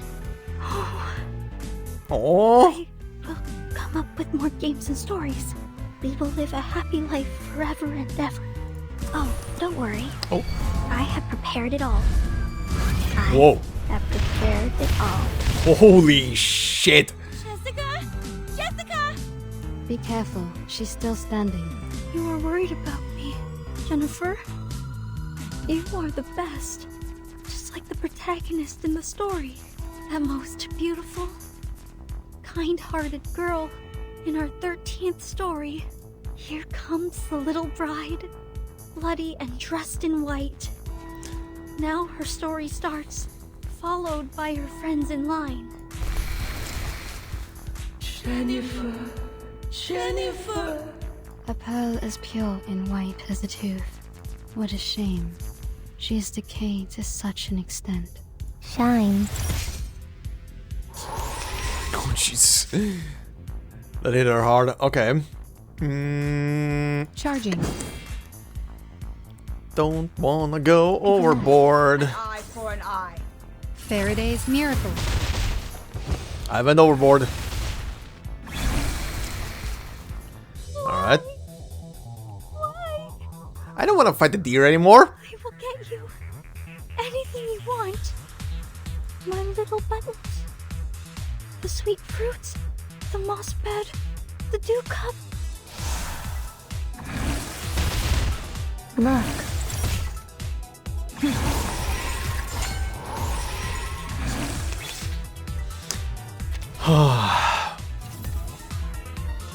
Just go with them. Fuck's sake. Right. To the left. Loading. Listen. About to delete the deer. Journey through the cosmos. Aim and shoot. No. No. This is not the end. Stay right here. Stay right here. Using troops? Oh boy. The fog starts to gather around her. Step back. Cover your mouth and nose. Don't breathe the fog in. Her wounds are healing, and I sense her Arcanum is getting stronger. We need to leave now, Timekeeper. No. Please don't go. Jessica's voice comes out of the fog. She's like a little girl begging her mom for a puppy. Please stay here. I will get you the best beds, honey, and fruits. I will search for foods for you. I will take the responsibility to take care of you. Oh. Jessica, we will not stay. Now listen to me carefully. No, I hate living alone. Well, come with me. There we go. I will get you a beautiful house, much better than the one you have here. I will show you around. Restaurants, shopping malls, and discos. We can have fun in so many places. I will also get you a room right in our house. I don't care whether my parents allow this or not. Jennifer, I really want to be with you. But I don't want to leave here. I have no desire for the outside world. I will quickly reveal this true love of mine, and people will look at me as if I've done something wrong. I don't like that. I hate when my power gets weakened. I want you to stay. Here, with me. If I say I could stay. Timekeeper! Jessica, if I stay, what will you get me? Except for food and shelter. What else will you get me? Will you? Oh no. What is this now? Where's she playing at? Jessica wipes the tears off her face and smiles. If you stay, I will share my critter friends with you. Along with my cave, my keys, my little buttons, anything you want. Sounds great. We will definitely have great fun. But Jessica, where are the people who once chose to stay here? When they stayed for long enough, after you ran out of all available games, they were no longer attractive to you, and no longer adored by you. I can stay longer than them, but with no exception. I will become boring one day. You will be alone again. Every day waking up, falling asleep, roaming in the dream alone. That's what she's getting at. No, I don't want that. I don't want to live like that anymore. You can lead a different life. You can embrace a diversified and meaningful life. A diversified, meaningful life? When you were Anne, you asked what my wishes were. Now I know the answer. I know what I want. It's you. Do you want to come with me? Hey! I will find you a good place to stay, where nobody will consider you to be weird, nor will they keep staring at you. You will see the world with us, the amazing and unique outside world. This outside world? What else will it have? There are a lot of people and fantastic things out there. Some people eat gold bars. Some others dance on the crocodile skin. Uh-huh. Some people ride a rocket, dashing into the sky, and eventually fall into an unknown zero-G. Uh-huh. Even the grassland and the anonymous music in your dream, they truly exist in the outside world. If you are willing to come with me, You will have them all. Will you really take me to that place? Of course. Why would I trust you? I promise. With everything I can offer. Promise. I know that word. It means words that cannot be broken. Aw. Jessica sniffs at Vertin, from forehead to jaw, again and again, like a small animal sniffing at something carefully.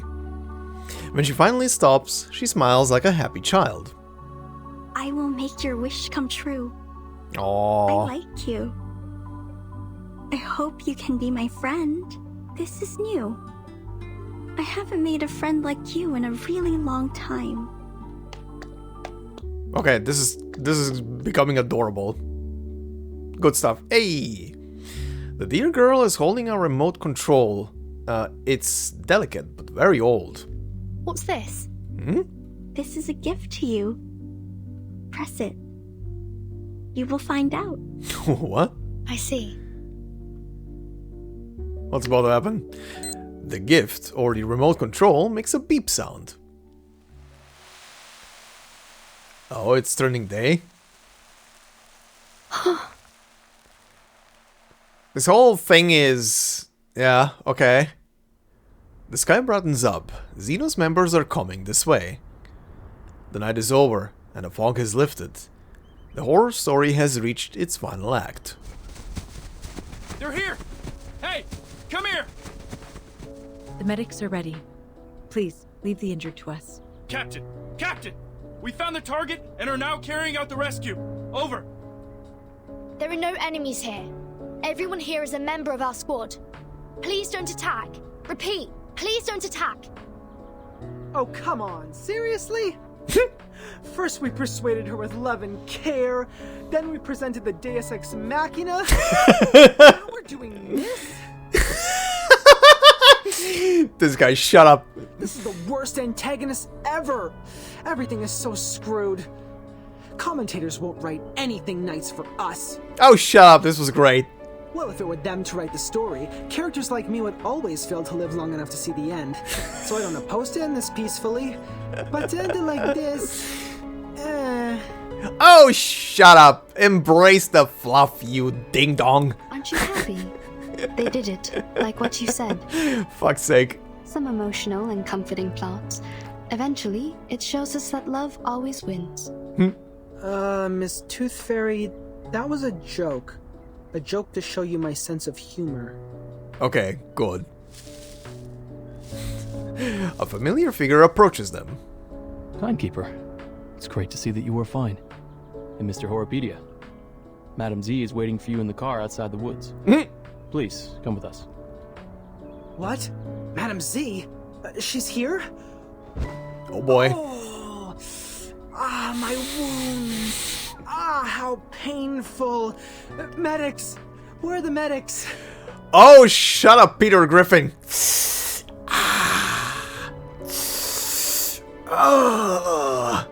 Shut up.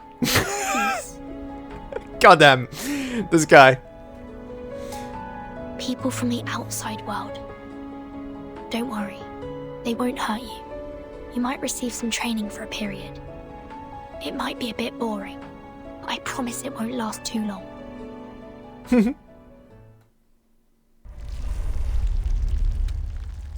Adorable deer acquired.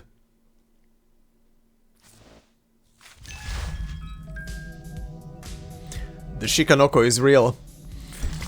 What the hell? Alright, finale, I guess.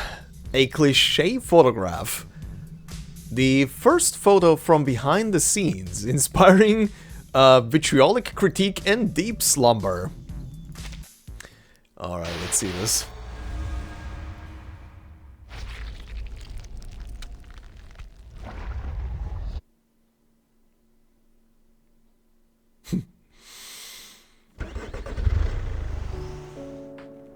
Huh? Are you suffering from the headache again? Me? No, I'm not. Also, oh no, another car. Is the graphics gonna break down again? Am I gonna be treated by a black screen for some reason? You shouldn't lie to a doctor. Fine. A bit. Just a bit. Some warm water will help. I don't need those things. What? But her cup has her face on it. Alright, that's one hell of a self-branding. And one hell of a way to show this is my cup and no one else's. I like that. I don't dislike your tooth fairies. It's the texture that creeps me out. I've tried multiple times. You know how it ended. Don't worry. I have some drugs for humans. Wanna try? That is another option for Arcanists who find it hard to swallow those humanoid fairies. Oh, that's surprising. Thank you. How about the future of those kids? Madam Z casts a glimpse at the back seat and sighs. Are you talking about the dear girl or Joshua the troublemaker? You can tell me one by one. It's a long trip back to the headquarters. We have plenty time to chat. Joshua will pay for what he did. Rip. Rest in pepperonis, my friend. Absent from duty without permission is a severe violation of the regulations. He will face a demotion and be grounded for 3 to 5 months. Of course, I'll apply for lenience for him, but I think he won't make much difference. We don't have many means to help him. Vertin might be a good choice. Just pile them all on Vertin. Sure, that's where you send all the troublemakers. Just pile them all on Vertin. You mean assigning him to Vertin's team? Exactly. If we can make Vertin apply for that, oh god, he'll be put through a much milder punishment. After that, he'll be free to leave with Vertin.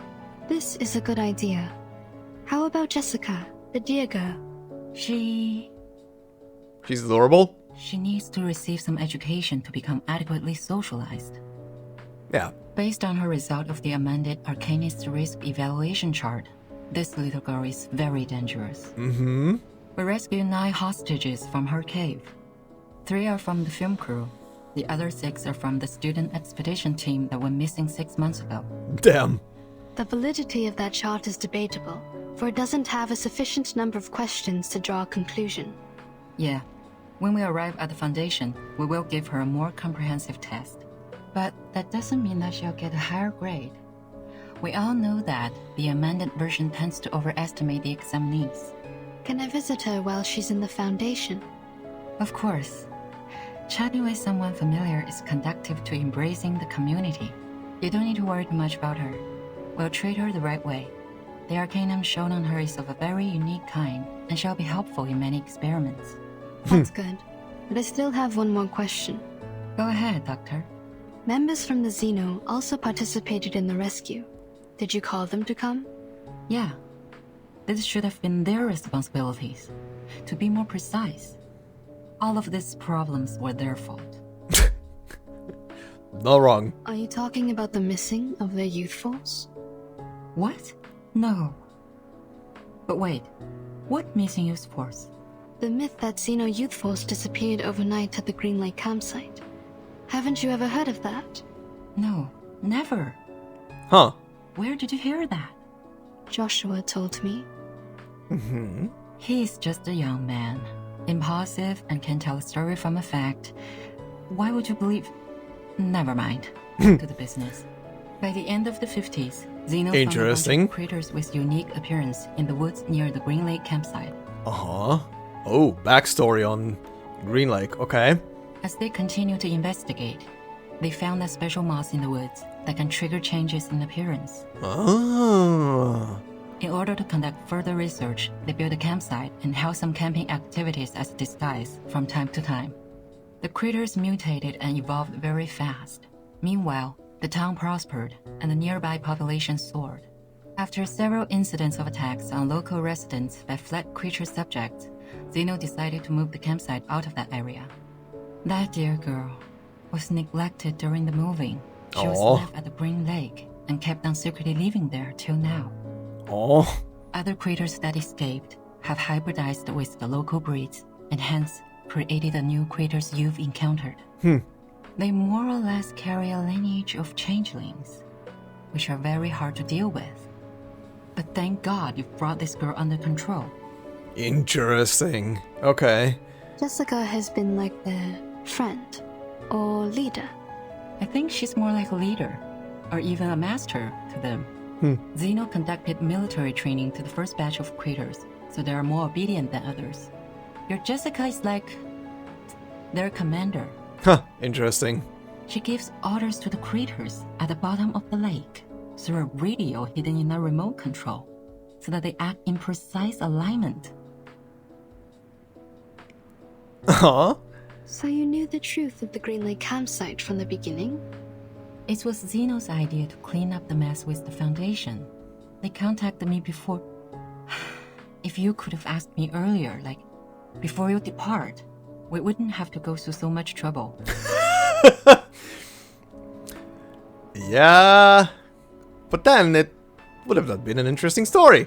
Kids were ignorance for lack of knowledge, yet adults were ignorance for their cognitive inertia. In a story where truth and falsity are mingled together, it is hard to tell which is which.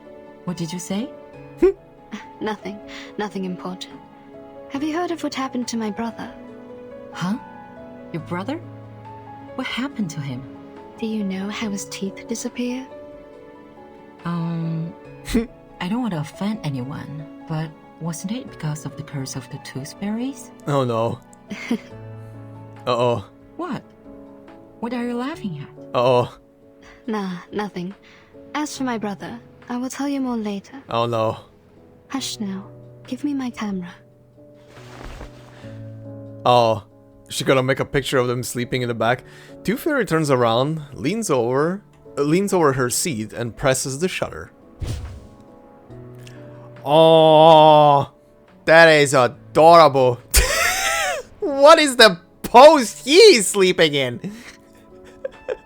What is that halfway I'm looking cool pose and then just...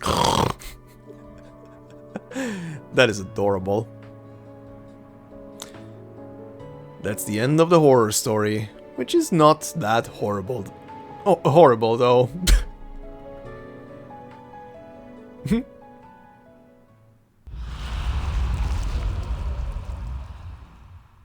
This was great. This was great. Okay, hard mode unlocked. This was a great, absolutely not horror story. Actually, wait, what is this? This is not... Oh, what is this? Beware of the wrench? Hold on. Inside level 4, inside level 2, level 40.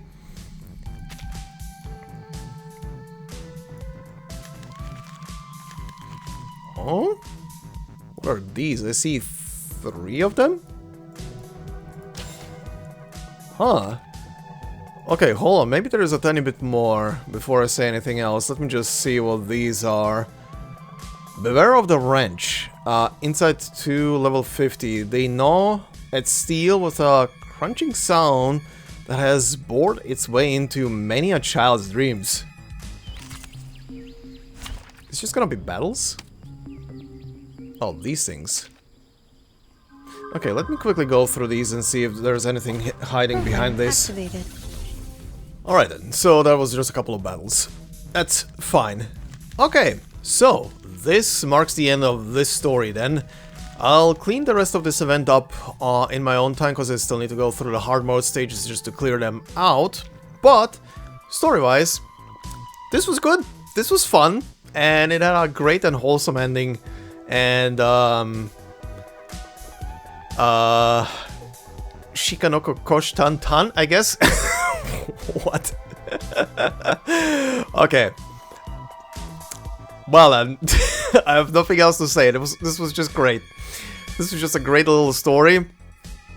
Again, I loved all of the horror movie references.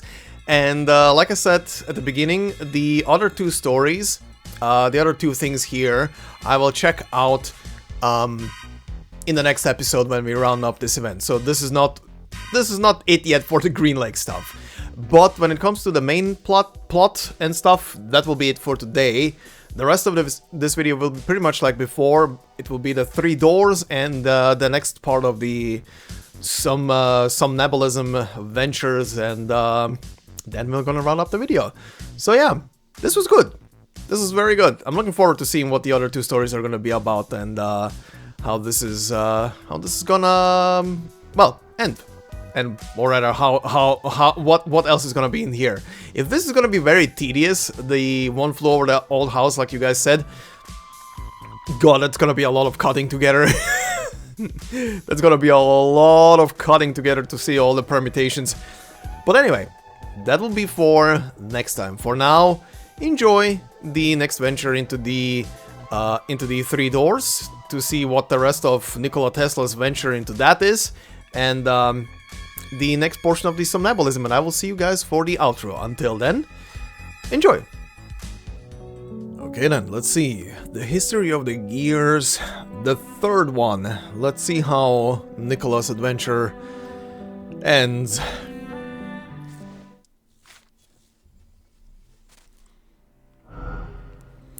The end of a past. Ooh, 50 of the small rewards. Okay. Oh, immediately here. There's a bit... I'm gonna have to rewatch the video myself. There's a bit of a hitch. Maybe you guys can see it from time to time on the... Like, it's trying to load something in, essentially. Anyway. For fuck's sake. I keep forgetting. Mother said it's always good to help others, especially in public. A reversal of scales. The walls are crumbling, but only the builders know of the cracks. The Pearl Street power plant needs emergency repairs, but its engineers are powerless and exhausted. In a twist of fate, Edison turns to his old friend and rival, Tesla, for assistance. Putting aside their past competition and animosity, Tesla steps in to help at just the right moment, in front of a crowd of onlookers, and with that the reign of direct current came to an end. 1891. An accident at Thomas Edison's Pearl Street station wipes out tens of thousands of lights in an instant. Yeah. That's how you do it. I'm looking at the board here. I think that's Tesla. Okay, yeah. I think so. Okay. Let's see what we find.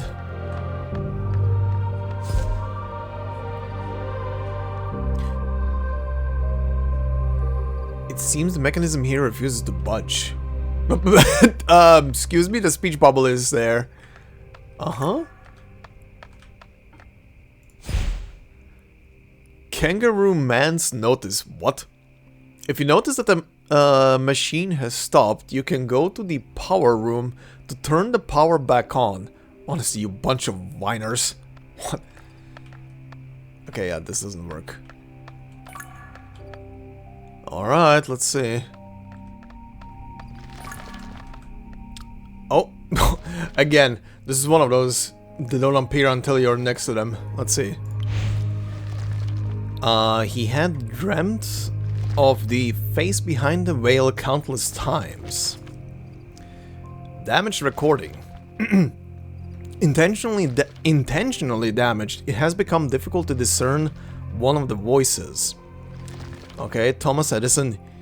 You. What a surprise. My God. So, okay, so the redacted person. So, please give me the technical draft of plant number 74 according to the agreement, Mr. Edison. No. This pattern isn't cheap. I have a few more questions. Just a few more. That is not my responsibility. However, I do agree that this is the most efficient way to end the conversation. Why are you funding me when Laplace gave up on direct current long ago? Do you relate to me more? The LSCC and I are not the same. We have different considerations and judgments. I just think that you have not completely lost your value. That is why I am standing here now. I hope this clears up my confusion. Any confusion. You seem to be crying. Apologies. I still have one last question. What are you? Are you a miracle or a curse? 1931. Thomas Edison secretly visits the 3rd New York branch of the Laplace Scientific Computing Center.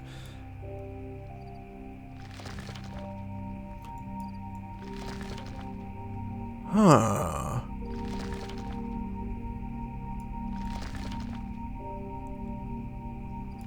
Lucy?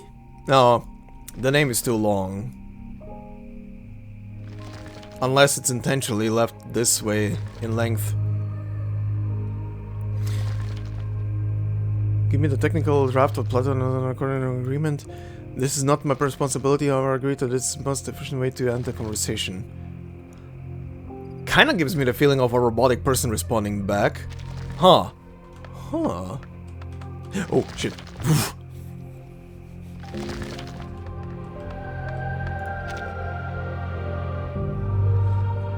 Huh. Kangaroo Man's notice. Unless you're Apollo, remember, to catch light you need either power or a big fire. Oh. Oh wait. No wait. I can't do that. I was thinking of pushing them both up here and then directing them into this, but I need to shine directly into them. Right.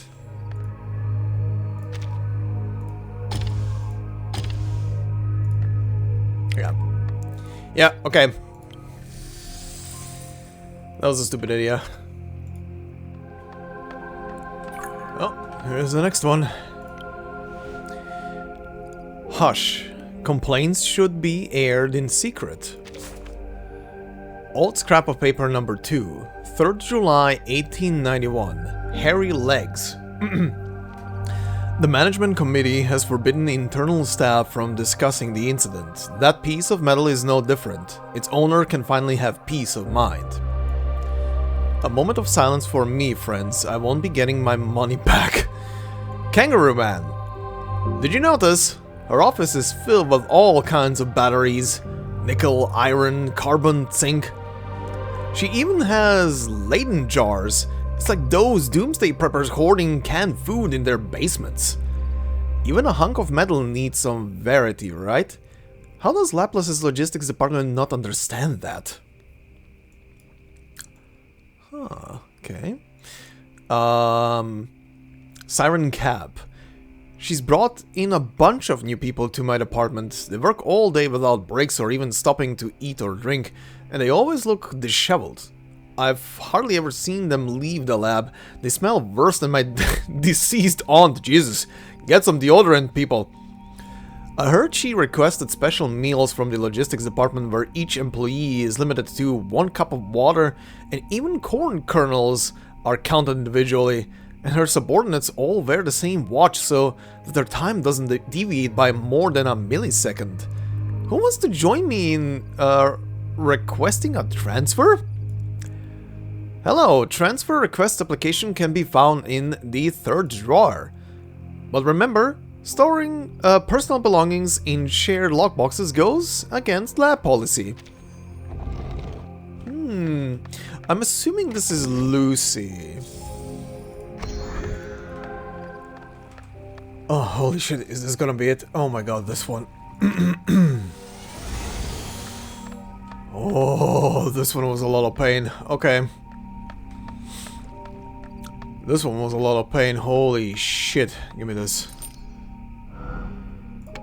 Thank you. Oh my god.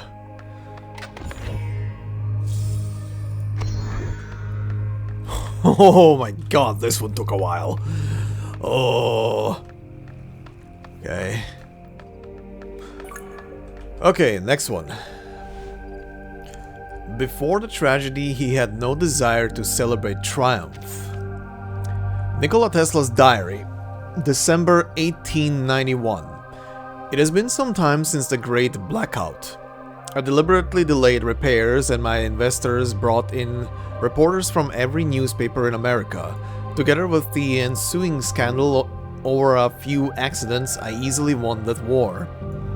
They call me a generous scientist who gave a helping hand to the enemy. the pride of New York City. People praise my accomplishments, how I will drive a technological revolution that will define the century. Newspapers, radio, they lift me up, place great hopes in me. Reporters besiege and block the entrance to the laboratory. But the New York Tribune reported the Great Blackout led directly to the deaths of hundreds of treatable patients in hospitals. I have not closed my eyes in nearly 3 days. Every time I do, I imagine the chaos and danger that occurred during the delay and how many lives were lost because of it. And it was all because of me. My colleagues tell me it is a necessary sacrifice to advance history, but I always think of my foolish conservative father whom I deceived. He used to say, "Nothing is greater than life itself." Those are words to live by.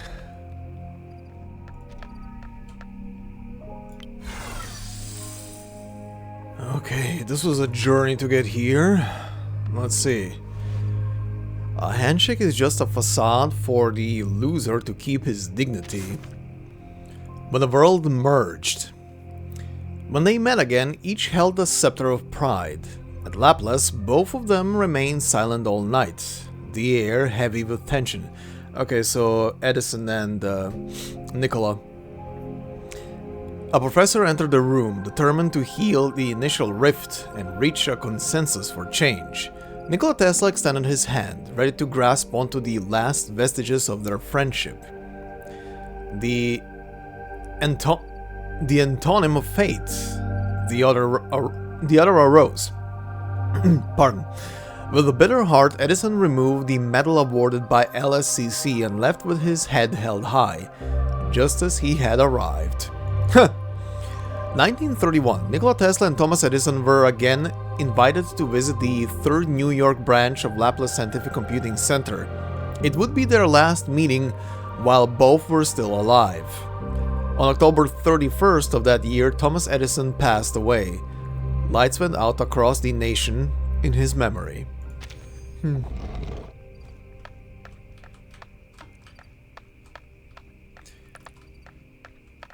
That's a sad parting. Oh.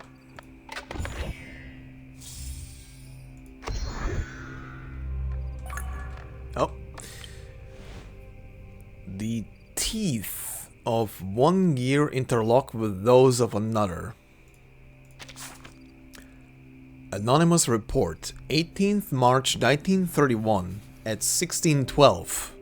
Meeting with Thomas Alva Edison to recover Patent 74 technology. 2nd July 1934 at 12 o'clock sharp. Nikola Tesla submits his latest research on lethal light weapons.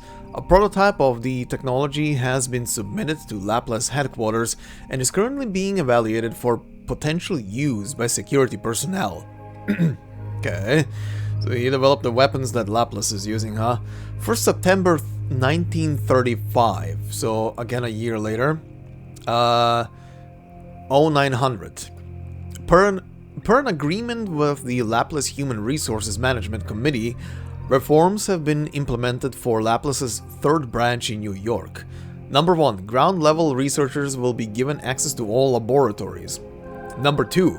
Experiments of all risk levels are permitted, except for level 1 security risk experiments, which require separate written requests. Number 3. Laplace personnel will be evaluated every 150 solar days.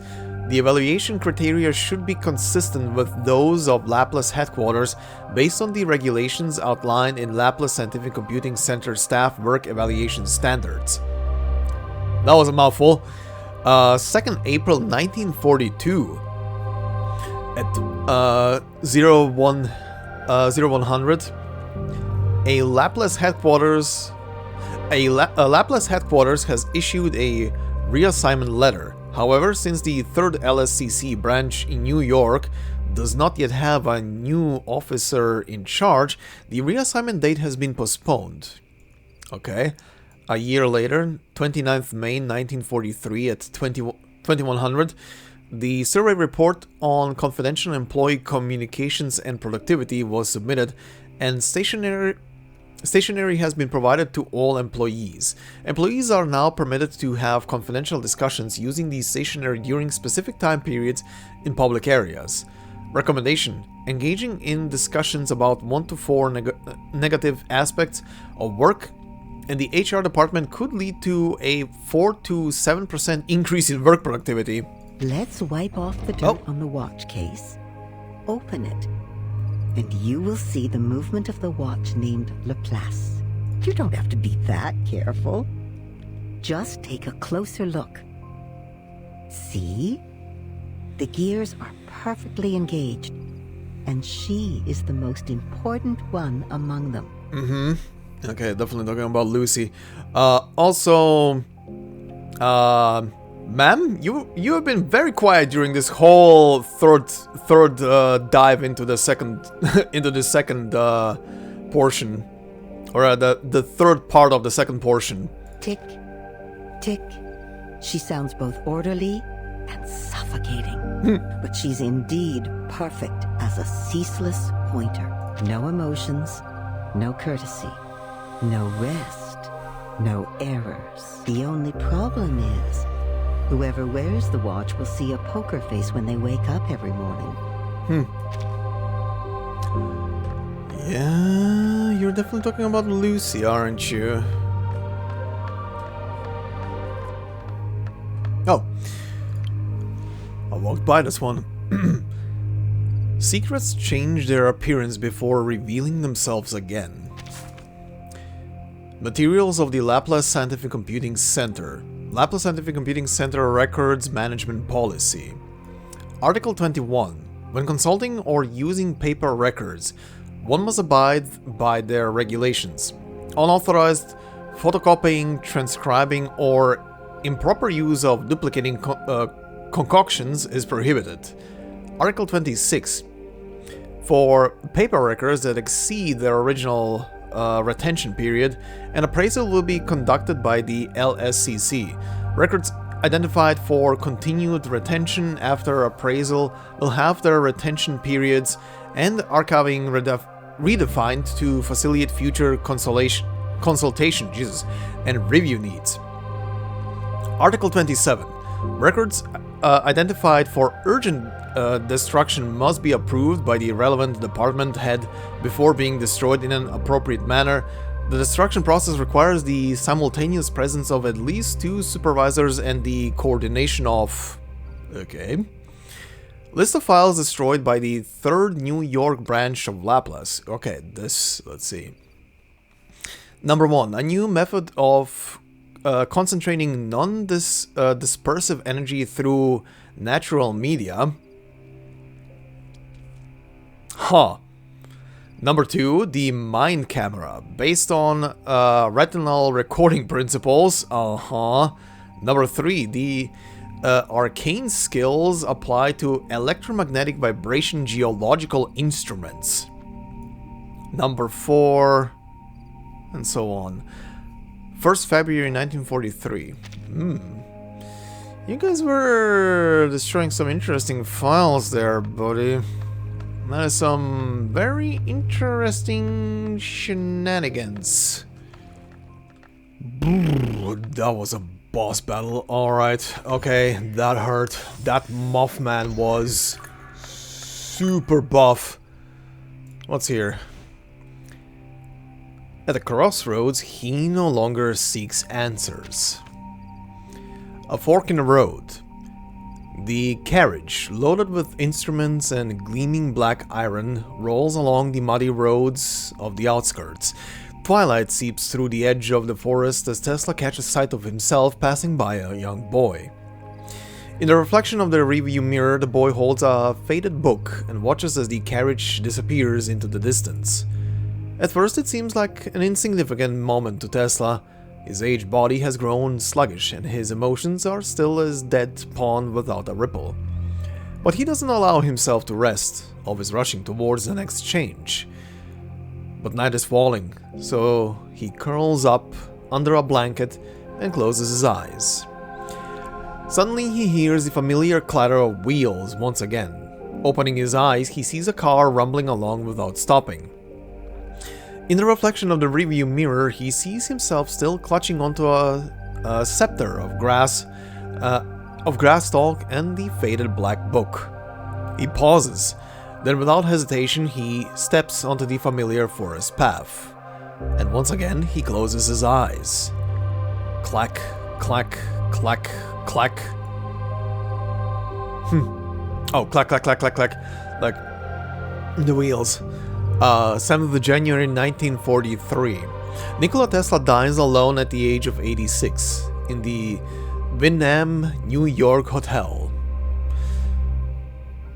Yeah, that was a life. That was a life, buddy.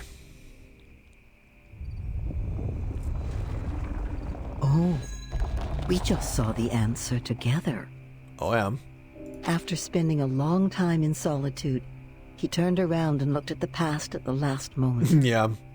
He saw the crossroads that changed his fate and the boundless fields with which he was familiar. Yep. Then his eyes closed and never opened again. His soul returned to the crossroad and took the other direction. Huh. That's a very poetic way to look at it. Yeah. Took the other path in life that he didn't choose the first time. Not a light went off for his death, nor an eye shed tears for the loss. Yeah. He came all by himself and left all on his own. Yep. That happens to everyone in the end, darling. No exceptions. But still, I have to say, it's been a beautiful dream. Which tasted better than the excitement of cheers, the splendor of glory, the sweetness of champagne,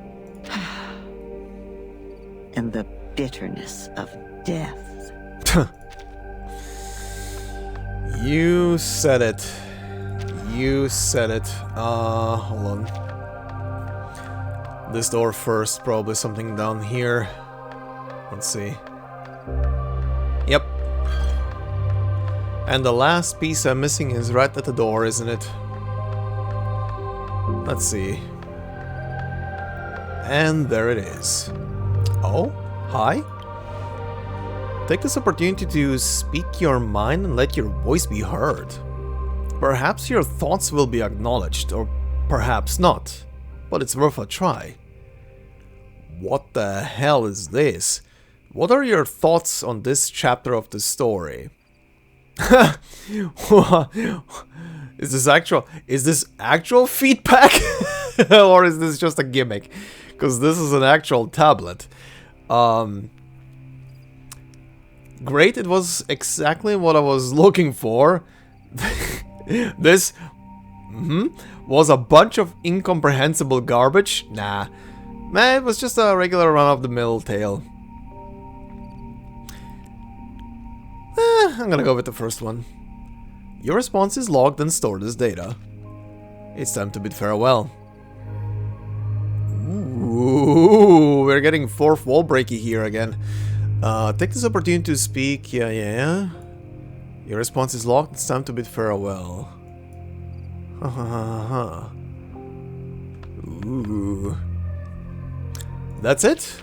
Time to leave. All the achievements. And thus ends the tale of Nikola Tesla in the world of Reavers. It is pretty much as eventful, but also as sad as was his real life. Yep, that's all of the stuff. And that is that. Did the other one have? I don't remember. Oh yeah, it did. Oh yeah, right. The last time it was like a... almost like a graphics card look to it. Now it's a very modern tablet on this one. We enter the modern times. Ooh, what's gonna be the third thing? Well, that's gonna be for next time. Beneath the Ashes, huh? For now, let's continue with a some num num num num num num dive. Okay, time for number 7, Misty Lake. Who's this gonna be? Inspiration, I guess off. Inspiration of rituals. Gains inspiration of rituals at the beginning of every battle. After it is used, a specific ally's ultimate doesn't consume Moxie for 1 round. Ooh! Oh, is this our Boy Scout again? I think it is. The mist keeps spreading.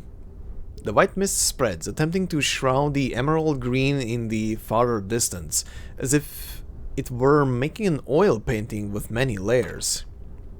Oh yeah, it is Eagle. Okay.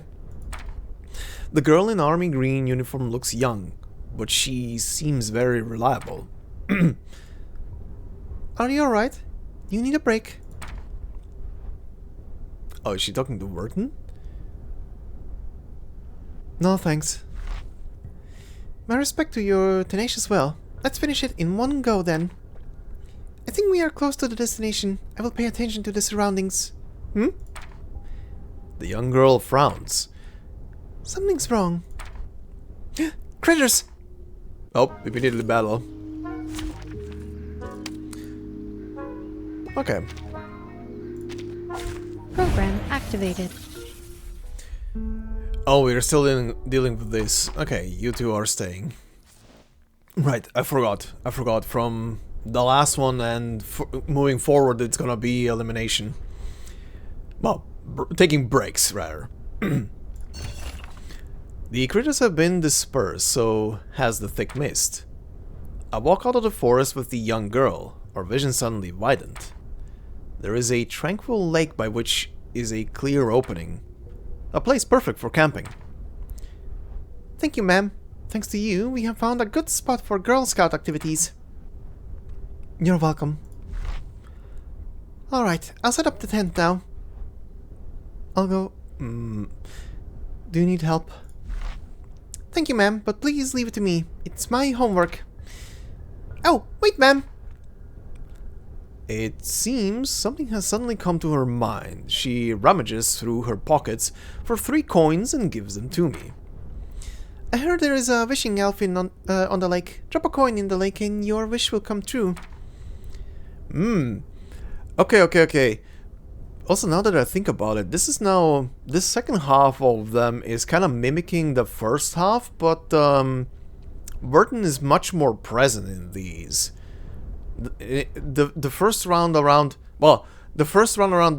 yeah, I don't remember right now. It's been, oh god, it's been 2 months since I recorded the first 3.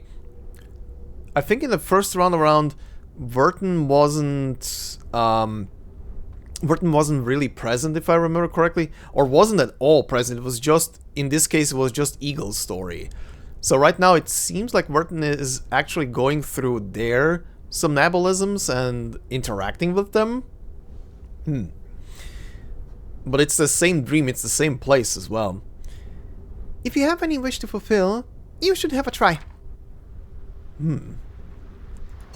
Interesting.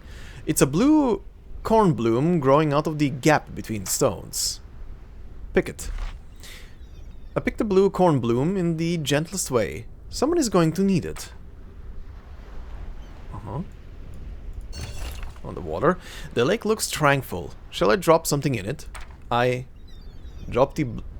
oh, Blau corn bloom. Did it say Blau before? Anyway. Okay, Blau, blue. Just in German. Blau. I place the Blau corn bloom... Actually, now that I think about it, it's absolutely written in German. I'm an idiot. My brain is currently trying to fall asleep. I think it's been a long recording. I place the blaue Kornblume on the water gently. The blue petals float on the lake and open up, as if it were blooming again. Soaked by the water, the petals sink to the bottom of the lake one by one. In the next moment, the surface starts to boil. The figure of a girl wearing a blue scarf rises from the lake with a petal in her hand. Who are you? Maiden with scarf. You seem interested to my story. What a strange experience. I have always been listening to the people's stories, but never told one of my own. Huh. Is she an opponent here? Don't think so, right? No. Actually, wait. She is. Maiden with scarf. I'm gonna have to look at the models. She's familiar. Oh, I think I know who that is. I just don't know the name. I think I saw the character somewhere. The trash bags are gonna be back. Oh god, she's gonna be back. Okay. Okay. I see. Pup and pup. Oops. Just as what's been practiced. Ready to peace be with us. Yeah, I know who that is. Well, visually I know who that is. But, okay. My sword Loading. Charging. Okay. The authority prohibits different voices, but in the corners which no one notices, Kornblume always blooms. The girl waves at me and makes a big smile. We will meet again. Alright. Yep. A can of coffee beans emitting the aroma of roasted coffee. Pick it up. These are some nice coffee beans. Shouldn't waste them. Uh-huh. Where is the coffee aficionado? The lake looks tranquil. Shall I drop something in it? Drop the can of coffee beans. I dropped a can of coffee beans along with its can into the lake. But nothing happens. Wait patiently. I wait for quite a long time by the lake. Suddenly a strange sound comes from the bottom. It is the noises of a running machine. After that, the surface boils. The figure of a young man rises from the lake. He seems to be wearing the uniform of a scientific research center, and there's a cup of coffee in his grip. Hello, X. Mr. Goldberg. Oh. Is that his name?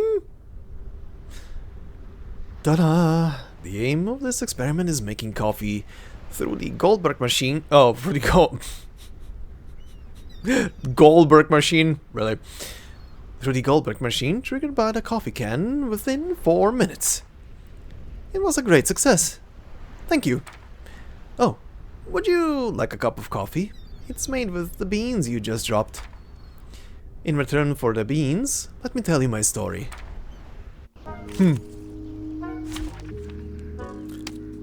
It's you, right? Oh no, never mind. He is called Mr. Goldberg. Wait, am I just confusing characters now? Anyway. This trial is mine to judge. I think I am confusing people.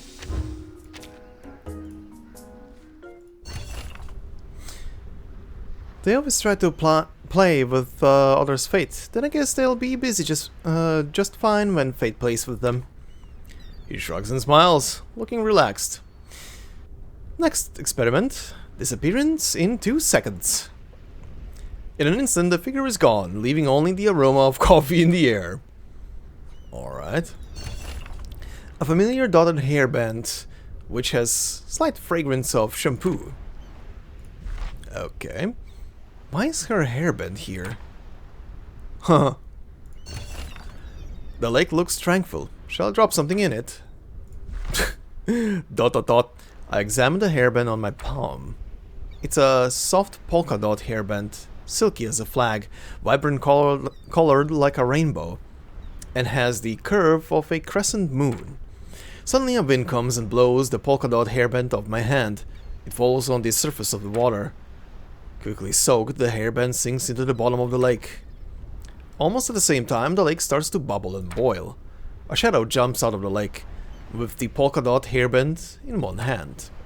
A strange figure, dressing in a garbage bag, is holding that hairband and gleefully flaunting.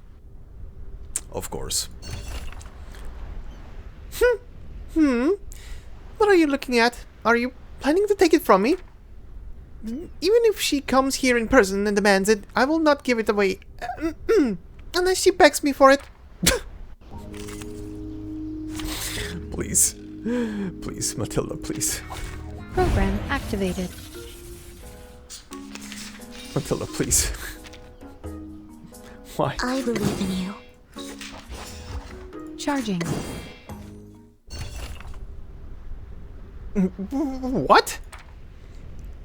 Attack the monitor student in primary defense and disturb the peace in public. You!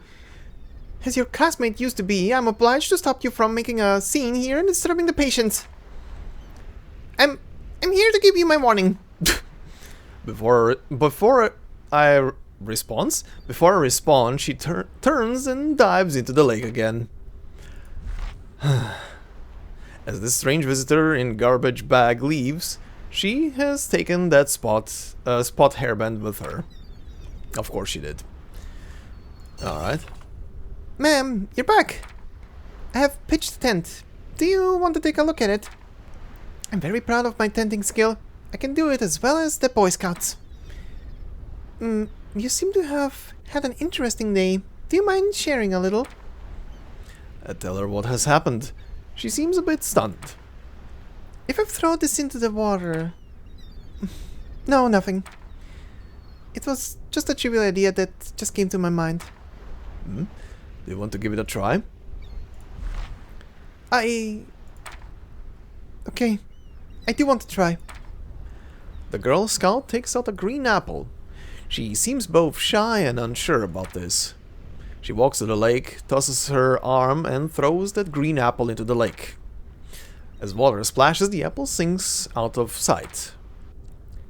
Sure enough, within seconds, the lake starts to boil again. Within the boiling of the lake, the fog is pervading the lakeside again. A short little girl holding a jug over her shoulder appears on the water. There she is again. Did the elephant in the lake ? Girl Scout, was this golden apple what you lost? Or this silver apple? The little elephant in the lake, hands on her waist, asks jauntily. The Girl Scout, she's in about the same size as this elephant, looks at me confused. Neither of them. It was a green apple. Oh, that one. That one has gone into my stomach, but I can return you the apple core. What do you say? Who are you? Since I am the wise elfin of the lake... Wait, were you the moron who kept littering into the lake? Uh-oh. So many lake shadows have come and talked to you in response to your calling, yet you just can't leave me out of this. I'm pissed. Oh, we pissed her off. Okay. We pissed her off. Yeah, it's you. Oh, shit. Whatever. Activated. Whatever.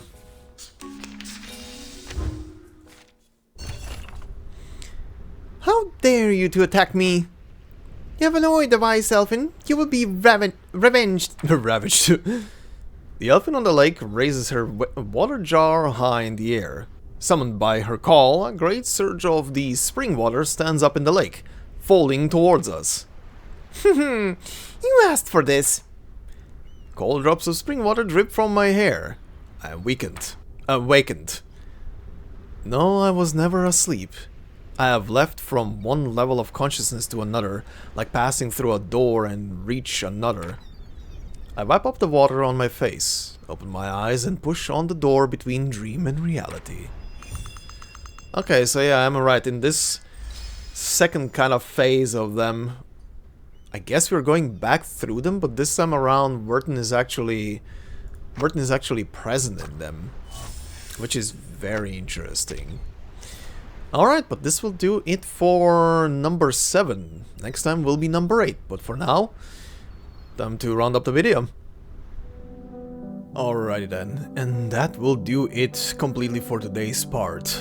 Progress has been made, 3 doors progressed, only 1 more section remaining, and I'll say this about the 3 doors. First off, this last section that I was doing for today's part, oh boy, okay, I'm getting to a point where the enemies are hitting pretty hard back in these. Like that last battle in that was part of today's, well, I didn't include a battle, but that battle against the Mothman, as I like to call him, damn, that was something else. That thing was pretty buff, not gonna lie. But I did it. Took a while. Also, that last, or rather, that last third section was pretty long. Took me close to 2 hours just to record that whole section. That one puzzle in there had me going for a while. Like, holy shit, the way you had to bounce the light around one of those experimental fields, whatever the hell. Holy shit. But yeah, anyway, that concluded Nikola's story in this whole thing, so I'm curious what the third one is gonna be about. But we will see about that next time. But for now, thank you very much for watching and listening. Next time we're gonna be finishing off the Green Lake story completely with the last 2 bits, like I said earlier. And then we're gonna be moving back into main story for the next main chapter. But yeah, for now, thank you very much. Hope you enjoyed. If you did, please consider leaving a like, it would help me out a lot. If you're new to the channel, consider subscribing. There is a lot more on the channel, as I also do live streaming and stuff like that. Or if you want to support me more directly, there are memberships open on the channel from $1 to $5. And like always, no video will be behind any kind of paywall. It's pretty much just there to support me and the channel. So thank you very much, and hope you have a fantastic day wherever you are. Considering this episode is coming out on pretty much on Christmas, Merry Christmas, or if you're not celebrating Christmas, Happy Holidays. And hope you have a good week, lots of food, and I will see you in the next part. Until then, have a relaxing week, everyone. Bye-bye.